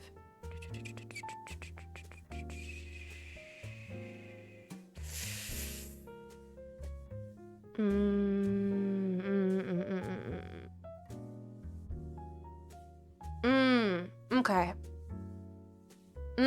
Okay, that's deep. Do we unpack that first or do we unpack the other one? I'm gonna try and see if we can delve into this question and then we might end on the other one. Okay. I'm gonna read out the whole thing. It's full on, but we might end up doing both. This might be a little bit of a longer episode. I got a question. Alright. Why did God, brackets or whoever else, give me this desire to create art? Alright, I see you already, buddy. I was given imagination, I was given a deep love for stories, I was given ambition, this desire to maybe be someone, and then this weird feeling in my chest that if I don't create anything, I don't go down in history, then there's no point to it all. And on the other hand, that seems like a little, we're going to take that and put that to the side because that seems like a separate conversation from the first part. Pin that over here. Next part. And on the other hand, I got the usual ADHDs, the big sads, the other things that make it difficult to create. My question is basically about this feeling to create. I feel like there is something people either have or they don't have. You can't force it, and I feel like you also can't get rid of it. Key point. Without feeling like you're kind of burying your talent. Why does this exist and what to do with it? And what if I'm a low-key talentless hack? Any thoughts? There's a few key things here. The desire to create, the lack of creative drive. Oh, wait a minute, honestly, good question. Thank you so much for sharing such a impersonal question for the Unpacking pod. I think this is not you're not alone in this question. And I think once again, a lot of this stuff, I'm not an expert on things. I'm just conveying my own feelings, and I'm going to look back on these pods when I'm in my 30s and think I'm such a baby who doesn't know what I'm talking about. So we're all just working through these things together. A lot of talentless hacks have huge impacts on art. True. I think at this point in my life, of the somewhat belief that there are just some people who are hardwired to be a bit creative.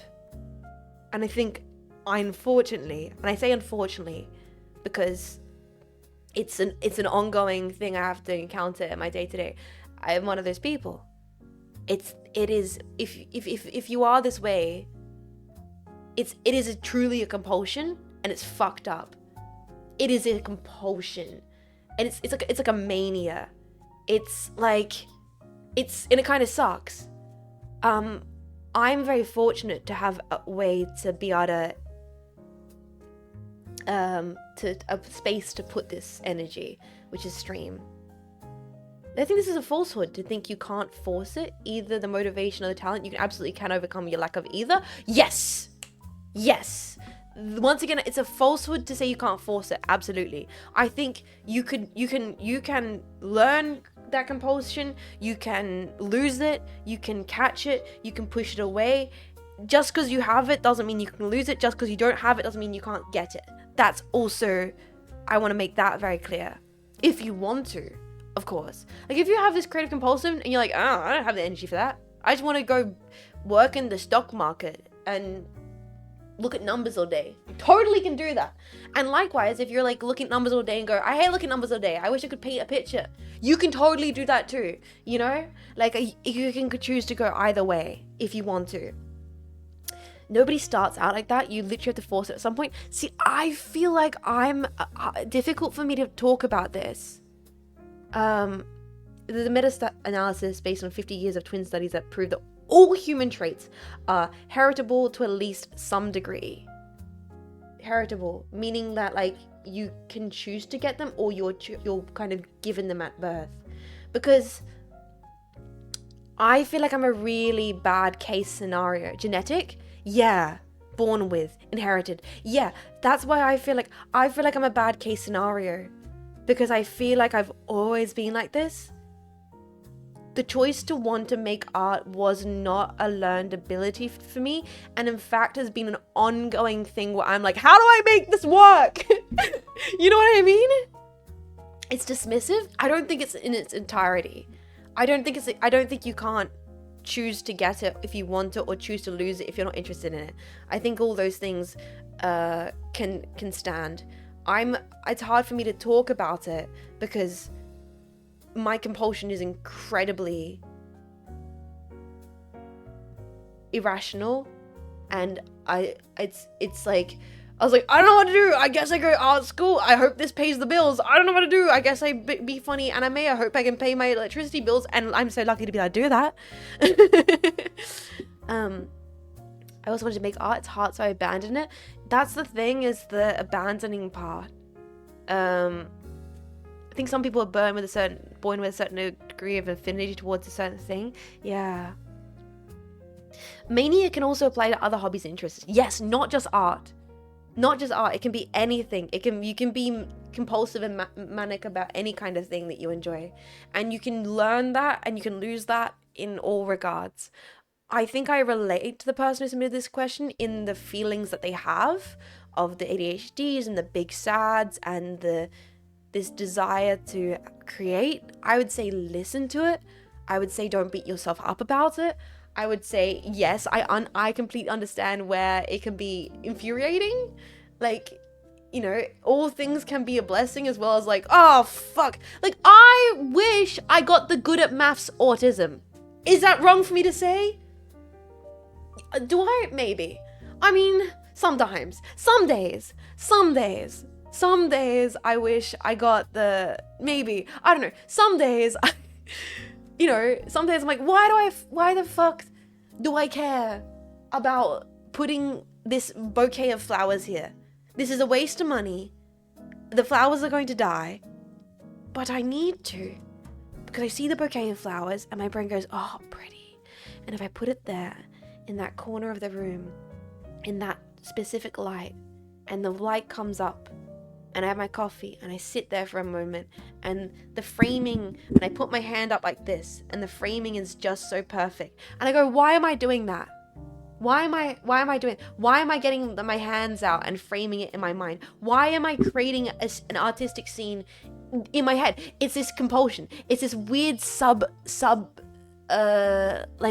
subconscious act where I catch myself doing things like this. And I'm like, why the fuck am I doing this? And I don't know. That's just the way my brain chooses to approach the environment. It like, you know, it just wanting to set these little mise-en-scènes, and it's just like this, you know, having a creative itch, but being able to express your idea as you envision it, either due to lack of skill or dedication, or simply impossible to do exactly as you thought, is such a specific type of pain. It's indescribable. Yes. I mean, I get that with graphic design, because I love graphic design and I'm really bad at it. And I always have images of how I wish graphic design would look in my head, and I can just never fucking execute it the way I want to. But the problem is, I'm never going to be able to execute it if I don't keep on trying to, you know? Don't keep on trying to get better at graphic design, or attempting it, or looking at it and going, okay, I don't like that, and going, why don't I like that? Okay, how can I fix that? How can I change that? You know? It's painful, it's beautiful, it's just part of it. I don't know why, but I want to continue creating animation. When staying here too long, I feel motivated again. That makes me so happy. There's so many jetpacks recently who are just posting little jet sketches and stuff, and of like them doing their first ever drawing, and I want to say thank you for sharing them. I love when jetpacks decide to get a pencil or pen out and just sketch, even if you're not like, I need to be an artist, I need to paint pictures. That's so grandiose. Just being like, I feel like sketching, and then actually sketching and being like, that was nice. That's a beautiful thing, and I'm so happy that some jetpacks choose to just like do that or draw something because they were inspired by this stream. That really is incredibly valuable to me. So thank you for doing that and sharing it here. And I hope, and more importantly, it's valuable to you. Seriously. Every single pod makes me immediately want to sprint out the door and achieve something. This is good. It's a good little, the vibes in the streams are always cozy. It makes a nice environment to work in. I'm glad you guys can get stuff done. The tough part about making stuff is you always see the flaws because you're too close to it. That's why we talked about this. Critique and creation are two separate things. Do not get them confused. It's like the number one rule you have to learn with creating. You create, and you create without any critique. You just sit there and you work. Then you step back, and critique is a different thing. That is specifically for critique. That you put on a different hat, you put on a different mask, maybe you put on a different persona. They don't get it twisted. Creativity and critique, they're two different things. Don't muddle yourself being critical of it being part of the creative process. Otherwise, you're gonna get nothing done, and you're going to just inevitably put things forever on the back burner. And also, don't be afraid to make things that are bad. You're only going to get the piece of something that you like through lots and lots of mess ups. This is like the classic fallacy of people who get into a new hobby. Is they get all the things they need for it, they start off, and then they're not happy with what they make, and then they put it to the side. And it happens to so many people. It happens all the time. It's completely normal. You're not like, it's not like a thing to be shamed. It's just how it is. I'm very lucky that I got into art when I was like a kid. So when I was drawing images of Sonic characters and they look like trash, I thought they were brilliant. It's also the Dunning-Kruger scale, where you think you're really good, then you plateau into the pits of despair, where you think you go, actually I'm not really good, and then you see how you can improve finally. And it's that slow increase of having to get better at a skill after you hit that pit. But the thing is, you have to get past that pit, and that's kind of where the compulsion comes in, because the compulsion makes getting through the pit of despair really easy, because the urge to do so despite flaw overpowers it. You know, if that makes sense.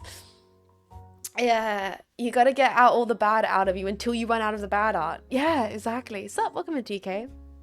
That's why I make drawings that are intentionally shit, so I always impress when it turns out, yeah. Just for the hell of it. Pit like a cherry? Oh, it's no longer cherry season. I'm so sad. I miss cherry season. Yeah. It's easy to start digging and getting a ladder. You guys an ads? Oh, sorry. Though I think we kind of briefly talked about that. Though, I did want to put the kind of pin here with the going down history, there's no point of all thing. Because that's the one thing in the message that I personally can't talk on, because I don't actually relate to necessarily. I'm kind of okay with disappearing completely. But that's just me. It's not everybody. Some people really want to leave a mark. People do that by kids, by buildings, by charity, by documentation. That's all cool. That's all cool. It's just not for me. I'm kind of really, I like the void. I'm really looking forward to that when not looking forward to, but I'm really okay with it when it happens.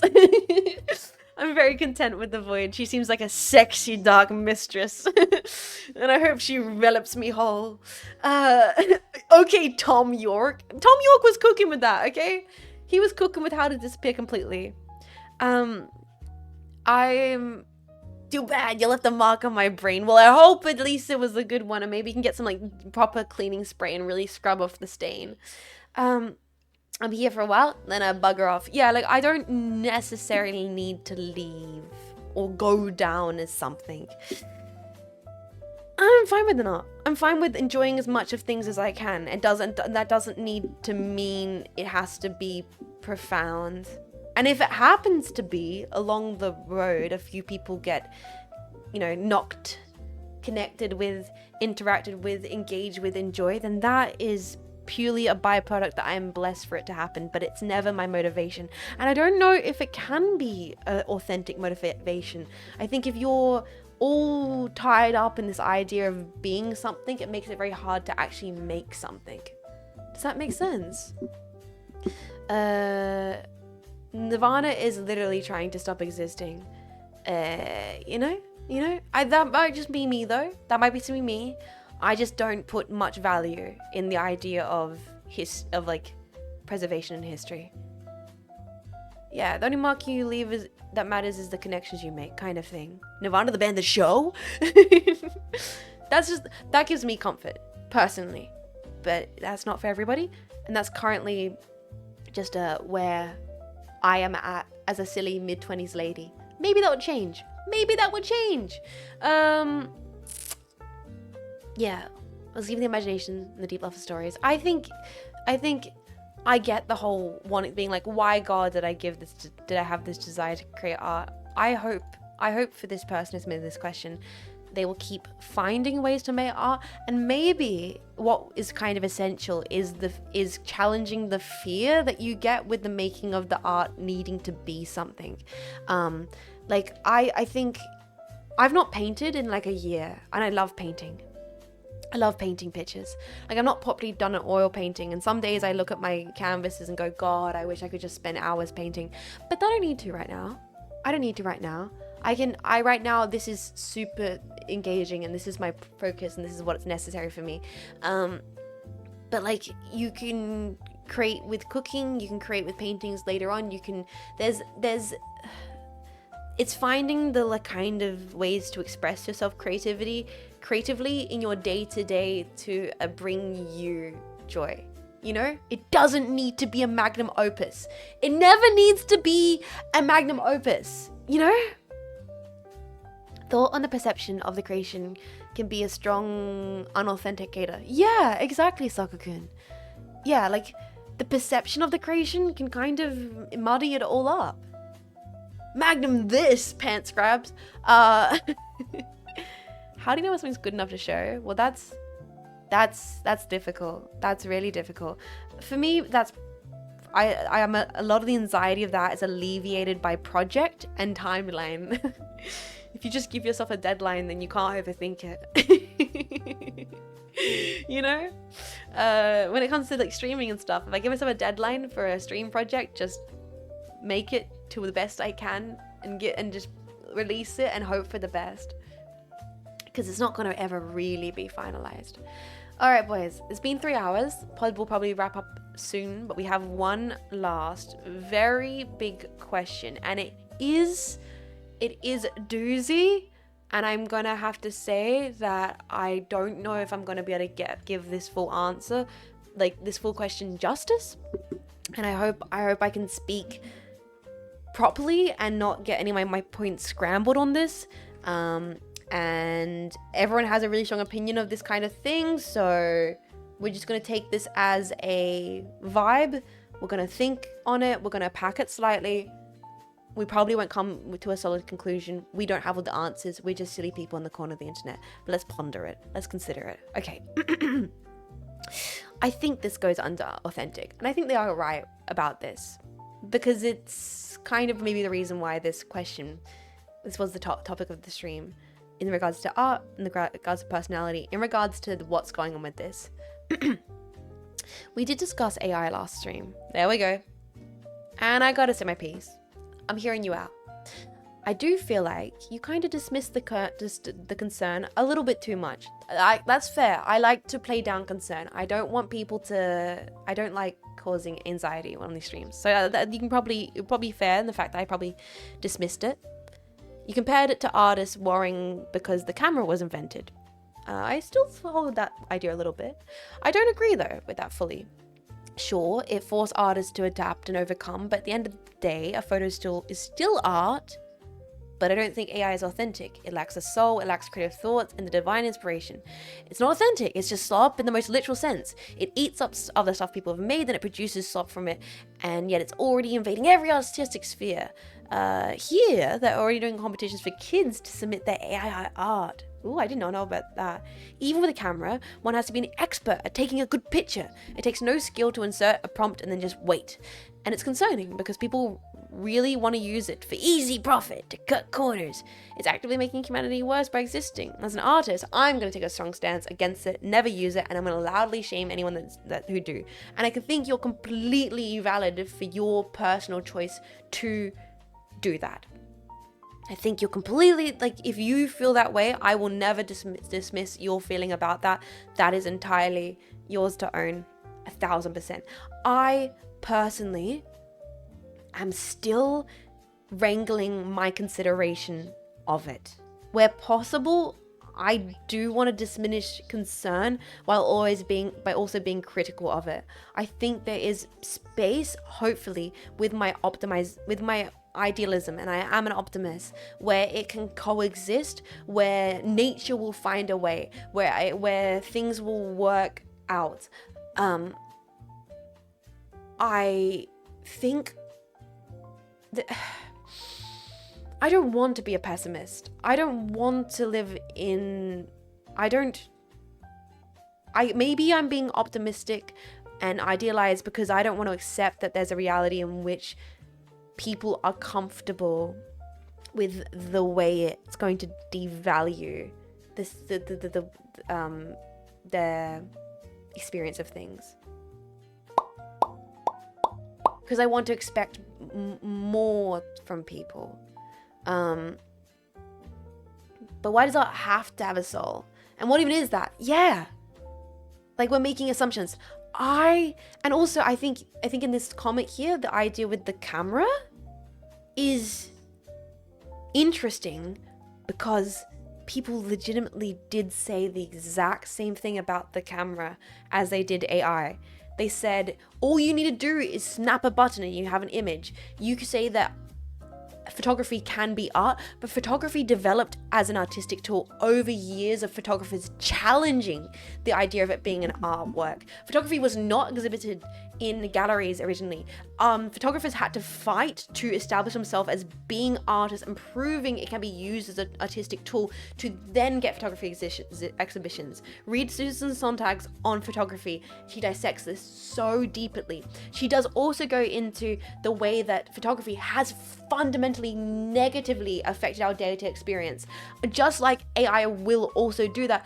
But there is cause for it being utilized in both utilitarian, practical, challenging, flawed, and possibly, and I know that this is wrong for me to say as a person who's deeply artistic, but possibly there is clause for it being used in a case scenario in a semi-conceptual artistic matter in regards of a person exploring it in an engaged and active way. Is that the way people are currently using it? No. Is the way it's currently engaging in our world like that? Not exactly. And also, like, we're talking about AI at the moment, we're talking very much about image generation. I imagine this is what this is talking about. AI image generation is very different to AI being used in spaces of science, engineering, those kinds of things in which it could be really deeply valuable. You know, the issue is big corporations will find ways to make bigger profit using AI versus artists. That is, of course, a valid concern in so many ways. But I have to try and sit here and be silly and be an imbecile possibly and be a big dummy. But I have to hope in my soul that people, consumers,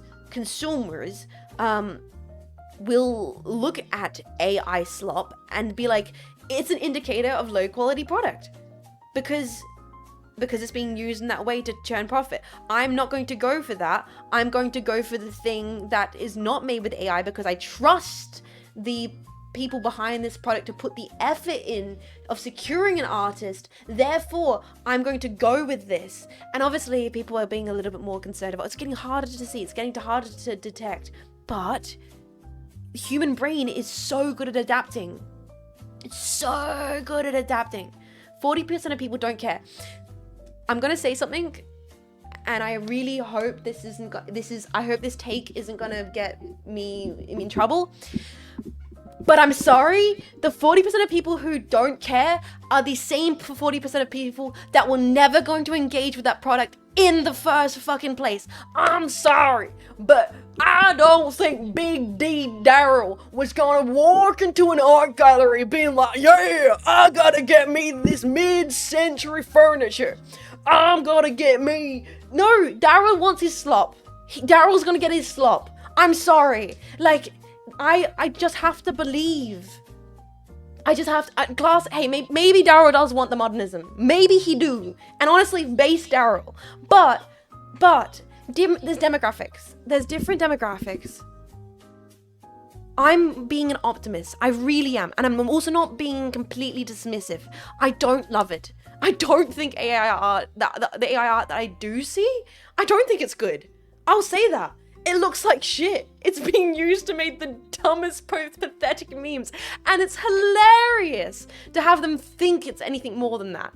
I will agree, right? But I also don't dismiss the idea that it couldn't possibly be considered some degree of a creative expression if approached in a way that I thought was curious, interesting, and engaging. In fact, there were artists back in like the 90s and in the and in the 80s and of the onset of technology who have been using generative algorithms to make art. This is not the first time a generative algorithm has been used and exhibited in a gallery. There are artists, video technical artists who put tons of information into their work and have charted them into like abstract, graphs. And there's an artist's work who takes all the images of people who walk through a gallery door and compiles it into one color and makes this algorithmized depiction of what the color of the state that the work is depicted in, shows. Like this is not the first time it could be engaged. So I'm trying to be level-headed here. And maybe in 3 years, when the AI overlords have taken everything, and we literally live in existence of filth and trash, I'll be like, Jets, you were so wrong. You dumb Optimus bitch. You damn Optimus Prime. Why did you think that it could have turned out so good? Maybe I'll be proved wrong and we'll all be living in servitude to our AI overlords. Like, please, Murasama, one more spoonful of gruel. You will like your Facebook sludge. Like, maybe that will happen. But as it currently stands, it's a complicated topic.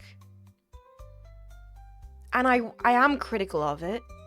Just as we should always be critical of everything new that we engage with. Critical of everything. You should be critical of like a specific kind of silicon glassware, or like, because maybe that's not actually a great idea. But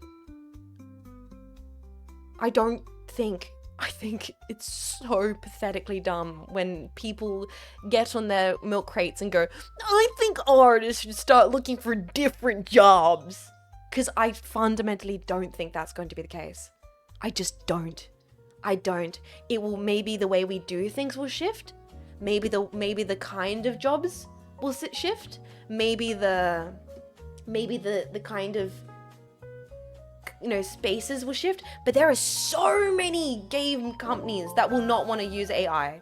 You think fucking Valve is gonna be like, yeah, let's AI generate the entire new Half-Life 3. Finally, Half-Life 3, and it's all no. Nintendo said they're not doing it. You know, Valve's not gonna. There's so many workplaces everywhere that will evolve, and they'll do their own thing, and they'll use it in ways, and they will not use it in ways. Yeah. You know what I mean? And thank you, Anonymous, for gifting a sub to Hefty Chonkster. That's so nice of you, dude. That's really so nice of you. I severely doubt that there is ever going to be an honest-to-God AI game. There might be. There might be. And it might be good, but it might be trash. But you don't have to engage with it. You know? Do you see Microsoft's dumb AI Quake 2? Really dumb experiment. Kind of shows the limits of their approach to us. Yeah, that's the thing. I'm not saying it's all good. A lot of it's stupid. A lot of it's actually trash. And a lot of people, it's very easy to get emotionally swamped up in things.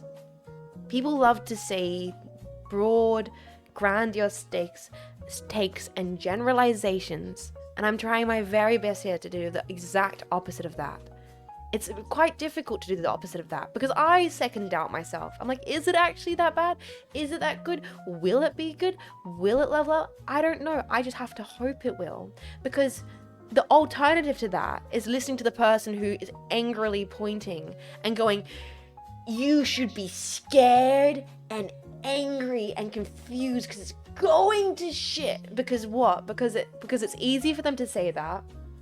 Because it feels that way some days when you go online, and they probably get a paycheck. I don't know.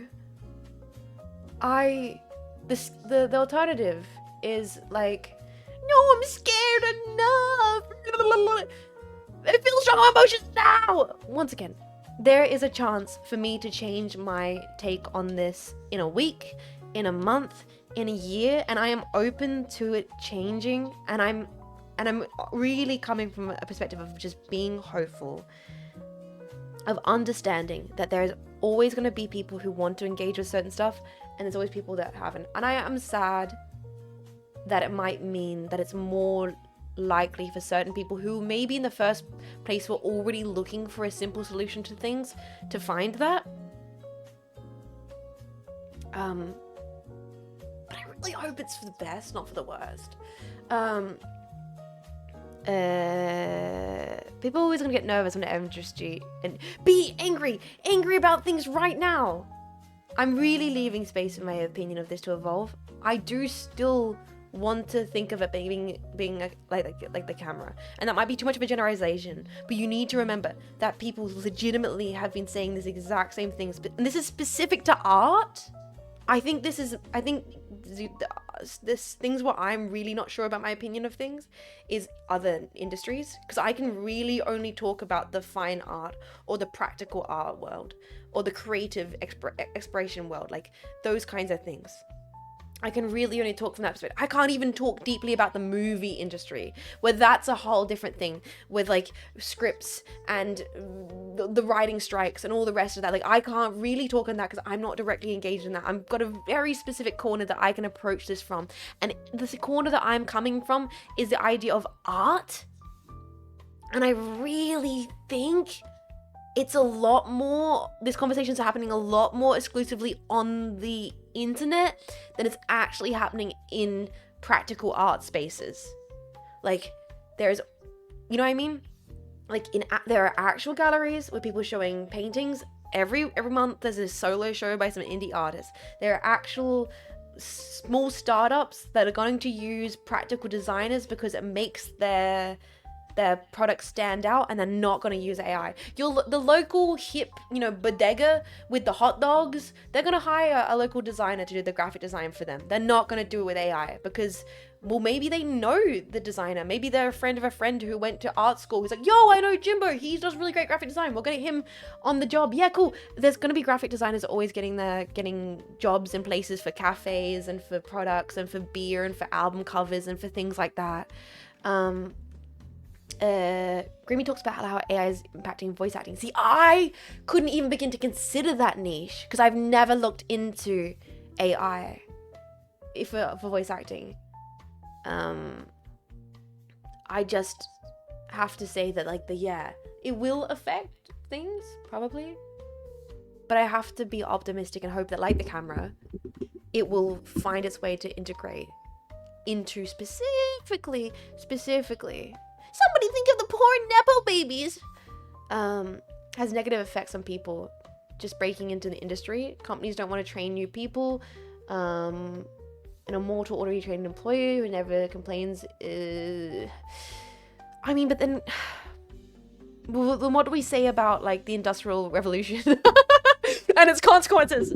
Like I had uncles that worked at the Holden factory, which no longer exists because it's safer, more practical, to use robotic arms to put together cars. You know what I mean? Burn it all down. Okay, Miss Jean Kaczynski.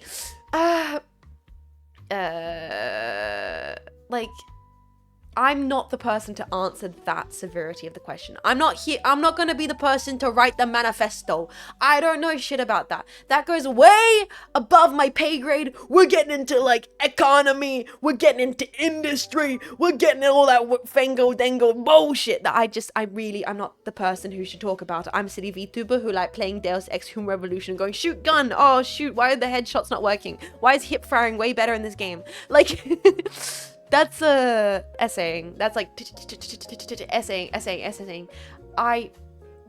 But in regards to this specific unpacking question, which was about them being an artist and taking a strong sense against it and never using it and loudly shaming, I respect them deeply with their position in choosing to do that. My position is I even experimented a little bit with generative AI when it first started because curiosity of the tool, just wanted to know about it. Nowadays, I'm really just not interested in it. It's the charm of it wore off very quickly for me. You know what I mean? I'm not taking such a strong stance. I have a cautious optimism about it. I think the charm wore off for me as much as it would for a lot of people, but not for everybody, It should have just stayed to making Shrek kiss himself. I don't mind using it for storyboarding. It's not a final product. It's pre-planning. Yeah, I also don't want to write it off entirely as a valuable tool in spaces where it could be used as valuable. It's I think completely outsiding it as being you can't use it at all. It's all right, I personally think it's okay to use ChatGPT to allow me to write better emails. Not to completely write the email for me, no, but I don't mind maybe if I have a really, really formal thing I need to write, to put it into ChatGPT to just grammar check it in a way that's more authentic, in a way that's better as a person who needs the assistance, who is incredibly dyslexic, Shrek is love, Shrek is life, not as a replacement. And I think that's most people will hopefully evolve to use it and work with it and understand it. Problem is so many people use it as the final product. I think it's because of the gimmick. Right now, it's very gimmicky. It's very fun to use it. It's also a lot of people using it as the final product going, this is art. Because why? Because people go, no, it's not. And they engage with it. It's very easy to engagement bait with AI at the moment. It's very easy to generate a really generic, boring image of a pretty lady and be like, look what I did. I'm an artist. And then just sit and just watch people get angry about it. It's already showed up in games. Yeah. And the thing is, when it showed up in games, there's been pushback from people, and certain devs have had to remove that. Or, it's in a game that maybe the people just didn't engage with as much. it became a problem. Valve had to add a thing where a game has to close it, and but that isn't that a perfect example of industry evolving? You know, like it became a problem, so they made a thing to disclose it. You know, it's like people try and get around it. Yeah, people always try and get around everything. People always try and be assholes about these kinds of things. You know. Once again, maybe I'm being too optimistic, but things will evolve. AI jets, I'm not against AI jets existing. If there was an AI jets, like if Vettel made an AI jet, I would love to talk to her. You know? Yo, Weezers, welcome, how you doing? Like, I'm interested. I'm very interested. Deeply. But I'm not saying it's entirely without critique. At all. I think we should be critical. I think we should be open-minded. And I think we should also not be as... I think it's very easy to slip into everything's crumbling and it's all scary. But humans are very adaptive. And I want to believe in my fellow man. Well, women, they, them. I want my robots to wash my dishes for me, so I'll have more time to do art. So I don't want my robots to do art for me, so I don't have time to wash my dishes. That's the classic. Although I do hate the humanoid robots. I think the humanoid robots are fun, but it's like, I just want goofy little guys. When are they gonna start making goofy little guy buddies? Like, I'm a bit sad about that. Like, everyone's trying to make, like, the human robot that walks and talks and moves and is just like person to do my job for me. I just want a little goofy guy. Can I have a little goofy guy that follows me around, tells me the weather? Please bring back goofy little guys. Give us some goofy guys, please. I want goofy little funny bots that just look strange, like little jetpacks. Yeah, that'd be little gloppy guys, little funny little dude things. You see a machine made of twitching white machinery muscle? Why did they set that thing up to scary music? They know what they're doing. -1. They know. AI is taking my job, Jetpack. They're gonna replace the Twitch chatters. That's the thing, Jetpack. You guys are lucky. You'll never be out of a job as a Twitch chatter. You can't AI this bullshit. I would know instantly. I would know a nook say from a hefty chunker from an ice burner comment any day of the week. Then they took out chatter jobs. Am I AI? What the hell? Yeah, the realistic muscle that they hung up to look like Evangelion. That was crazy. That was wild. How do you know we're not already AI? Glorp pack. Yes, we are all human. We are all canned chat laughter. Ha! Streamer, you're so funny. Wait, you're saying we don't have room for an argue femboy bot? Oh, these damn chat bots stealing our jobs. But yeah, I don't know if I came up with a proper conclusion. There it is. There it fucking is.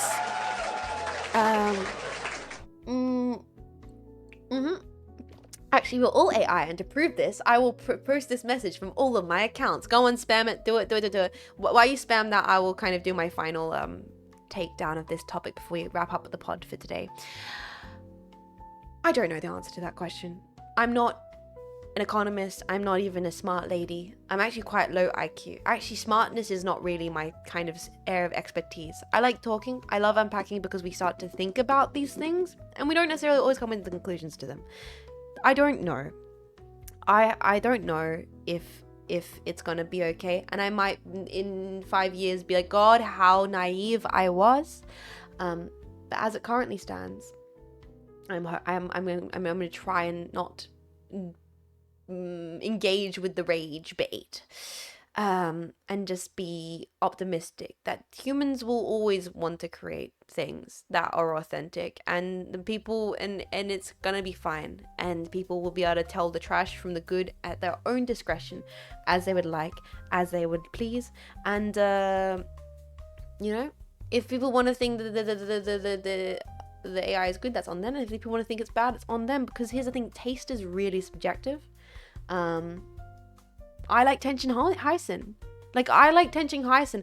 I like Yoko Ono unironically. And so I can't sit here being like, my taste is definitively the best, because there's so many people out there probably think that's a horrible take and that's not real art, you know? People think Yoko Ono isn't real art. So who am I to be like, okay, fine. You know what I say to AI artists? I say, prove it. I say, fucking prove it. Hit me with your best shit, and I will be critical. I'll tell you if it's trash. I go, yeah, that is fucking bullshit, buddy. That is vapid. That is empty. That is dull. That is worn off its charm really quickly. I'll say it. I'll say it. But if you want to show me good AI art, go ahead, do it. If it's actually interesting and engaging, I want to see it. I want to see it. I think it could be done.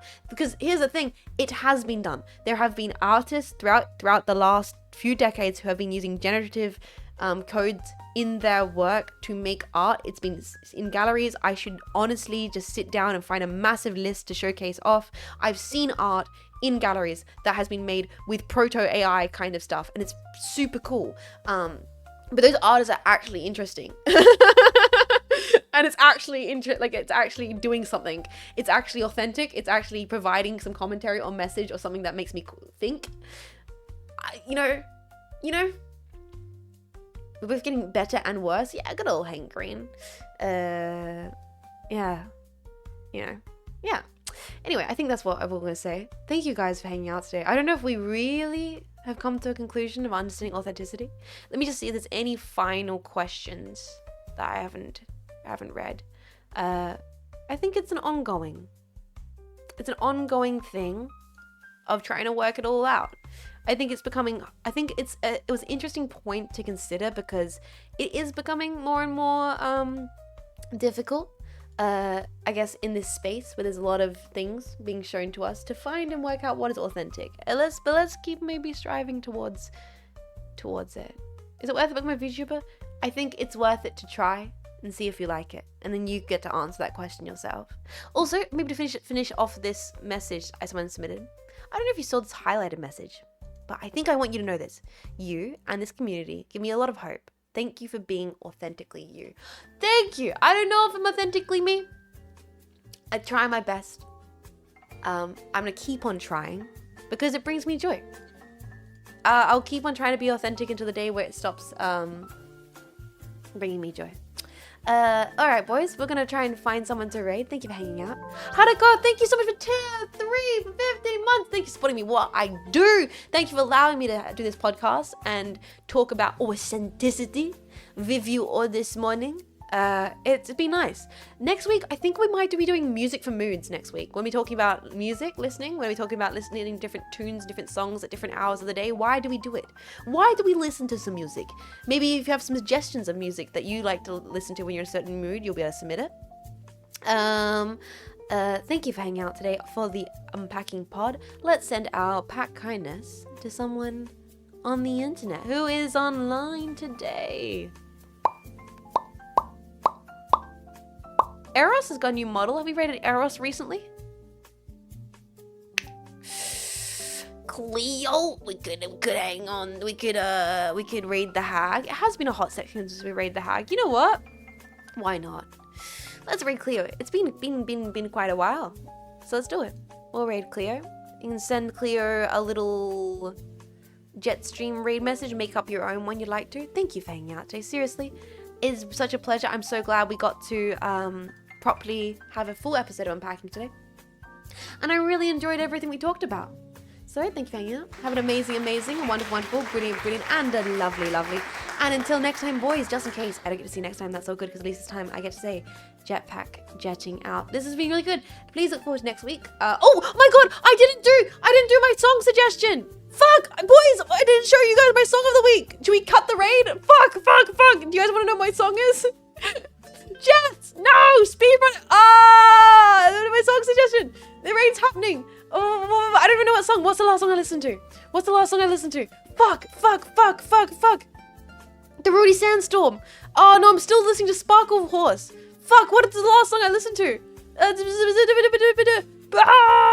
listening to Eat More by Olive. Yeah, fuck it. I'll play this. Oh god. Cut the tracks. Oh, this is the last song I was listening to. This is a cool song. I don't know if I like this band this much, but the song's kind of vibey. Oh god. Let me screenshot it. Hit play. I've been listening to this song. It's really good. Let me show you guys on stream what the artist is. I'm not sure if I really love this artist yet, but I got this one song shuffled into my playlist, and it's a bit indie, it's a bit generic. It's not like my favorite thing in the entire world, but I do like it. it's a bit more something like my sister would listen to. So it's like kind of maybe that's why I was listening to it. Please, I'll see you next week. Bye, guys. Bye. Thank you for hanging out. I have a really good one. I really appreciate it. I'll see you on the next episode of the pod. Bye, everybody. This has been a Cynapse Inc. broadcast. Cynapse Inc. linking you with a safer tomorrow.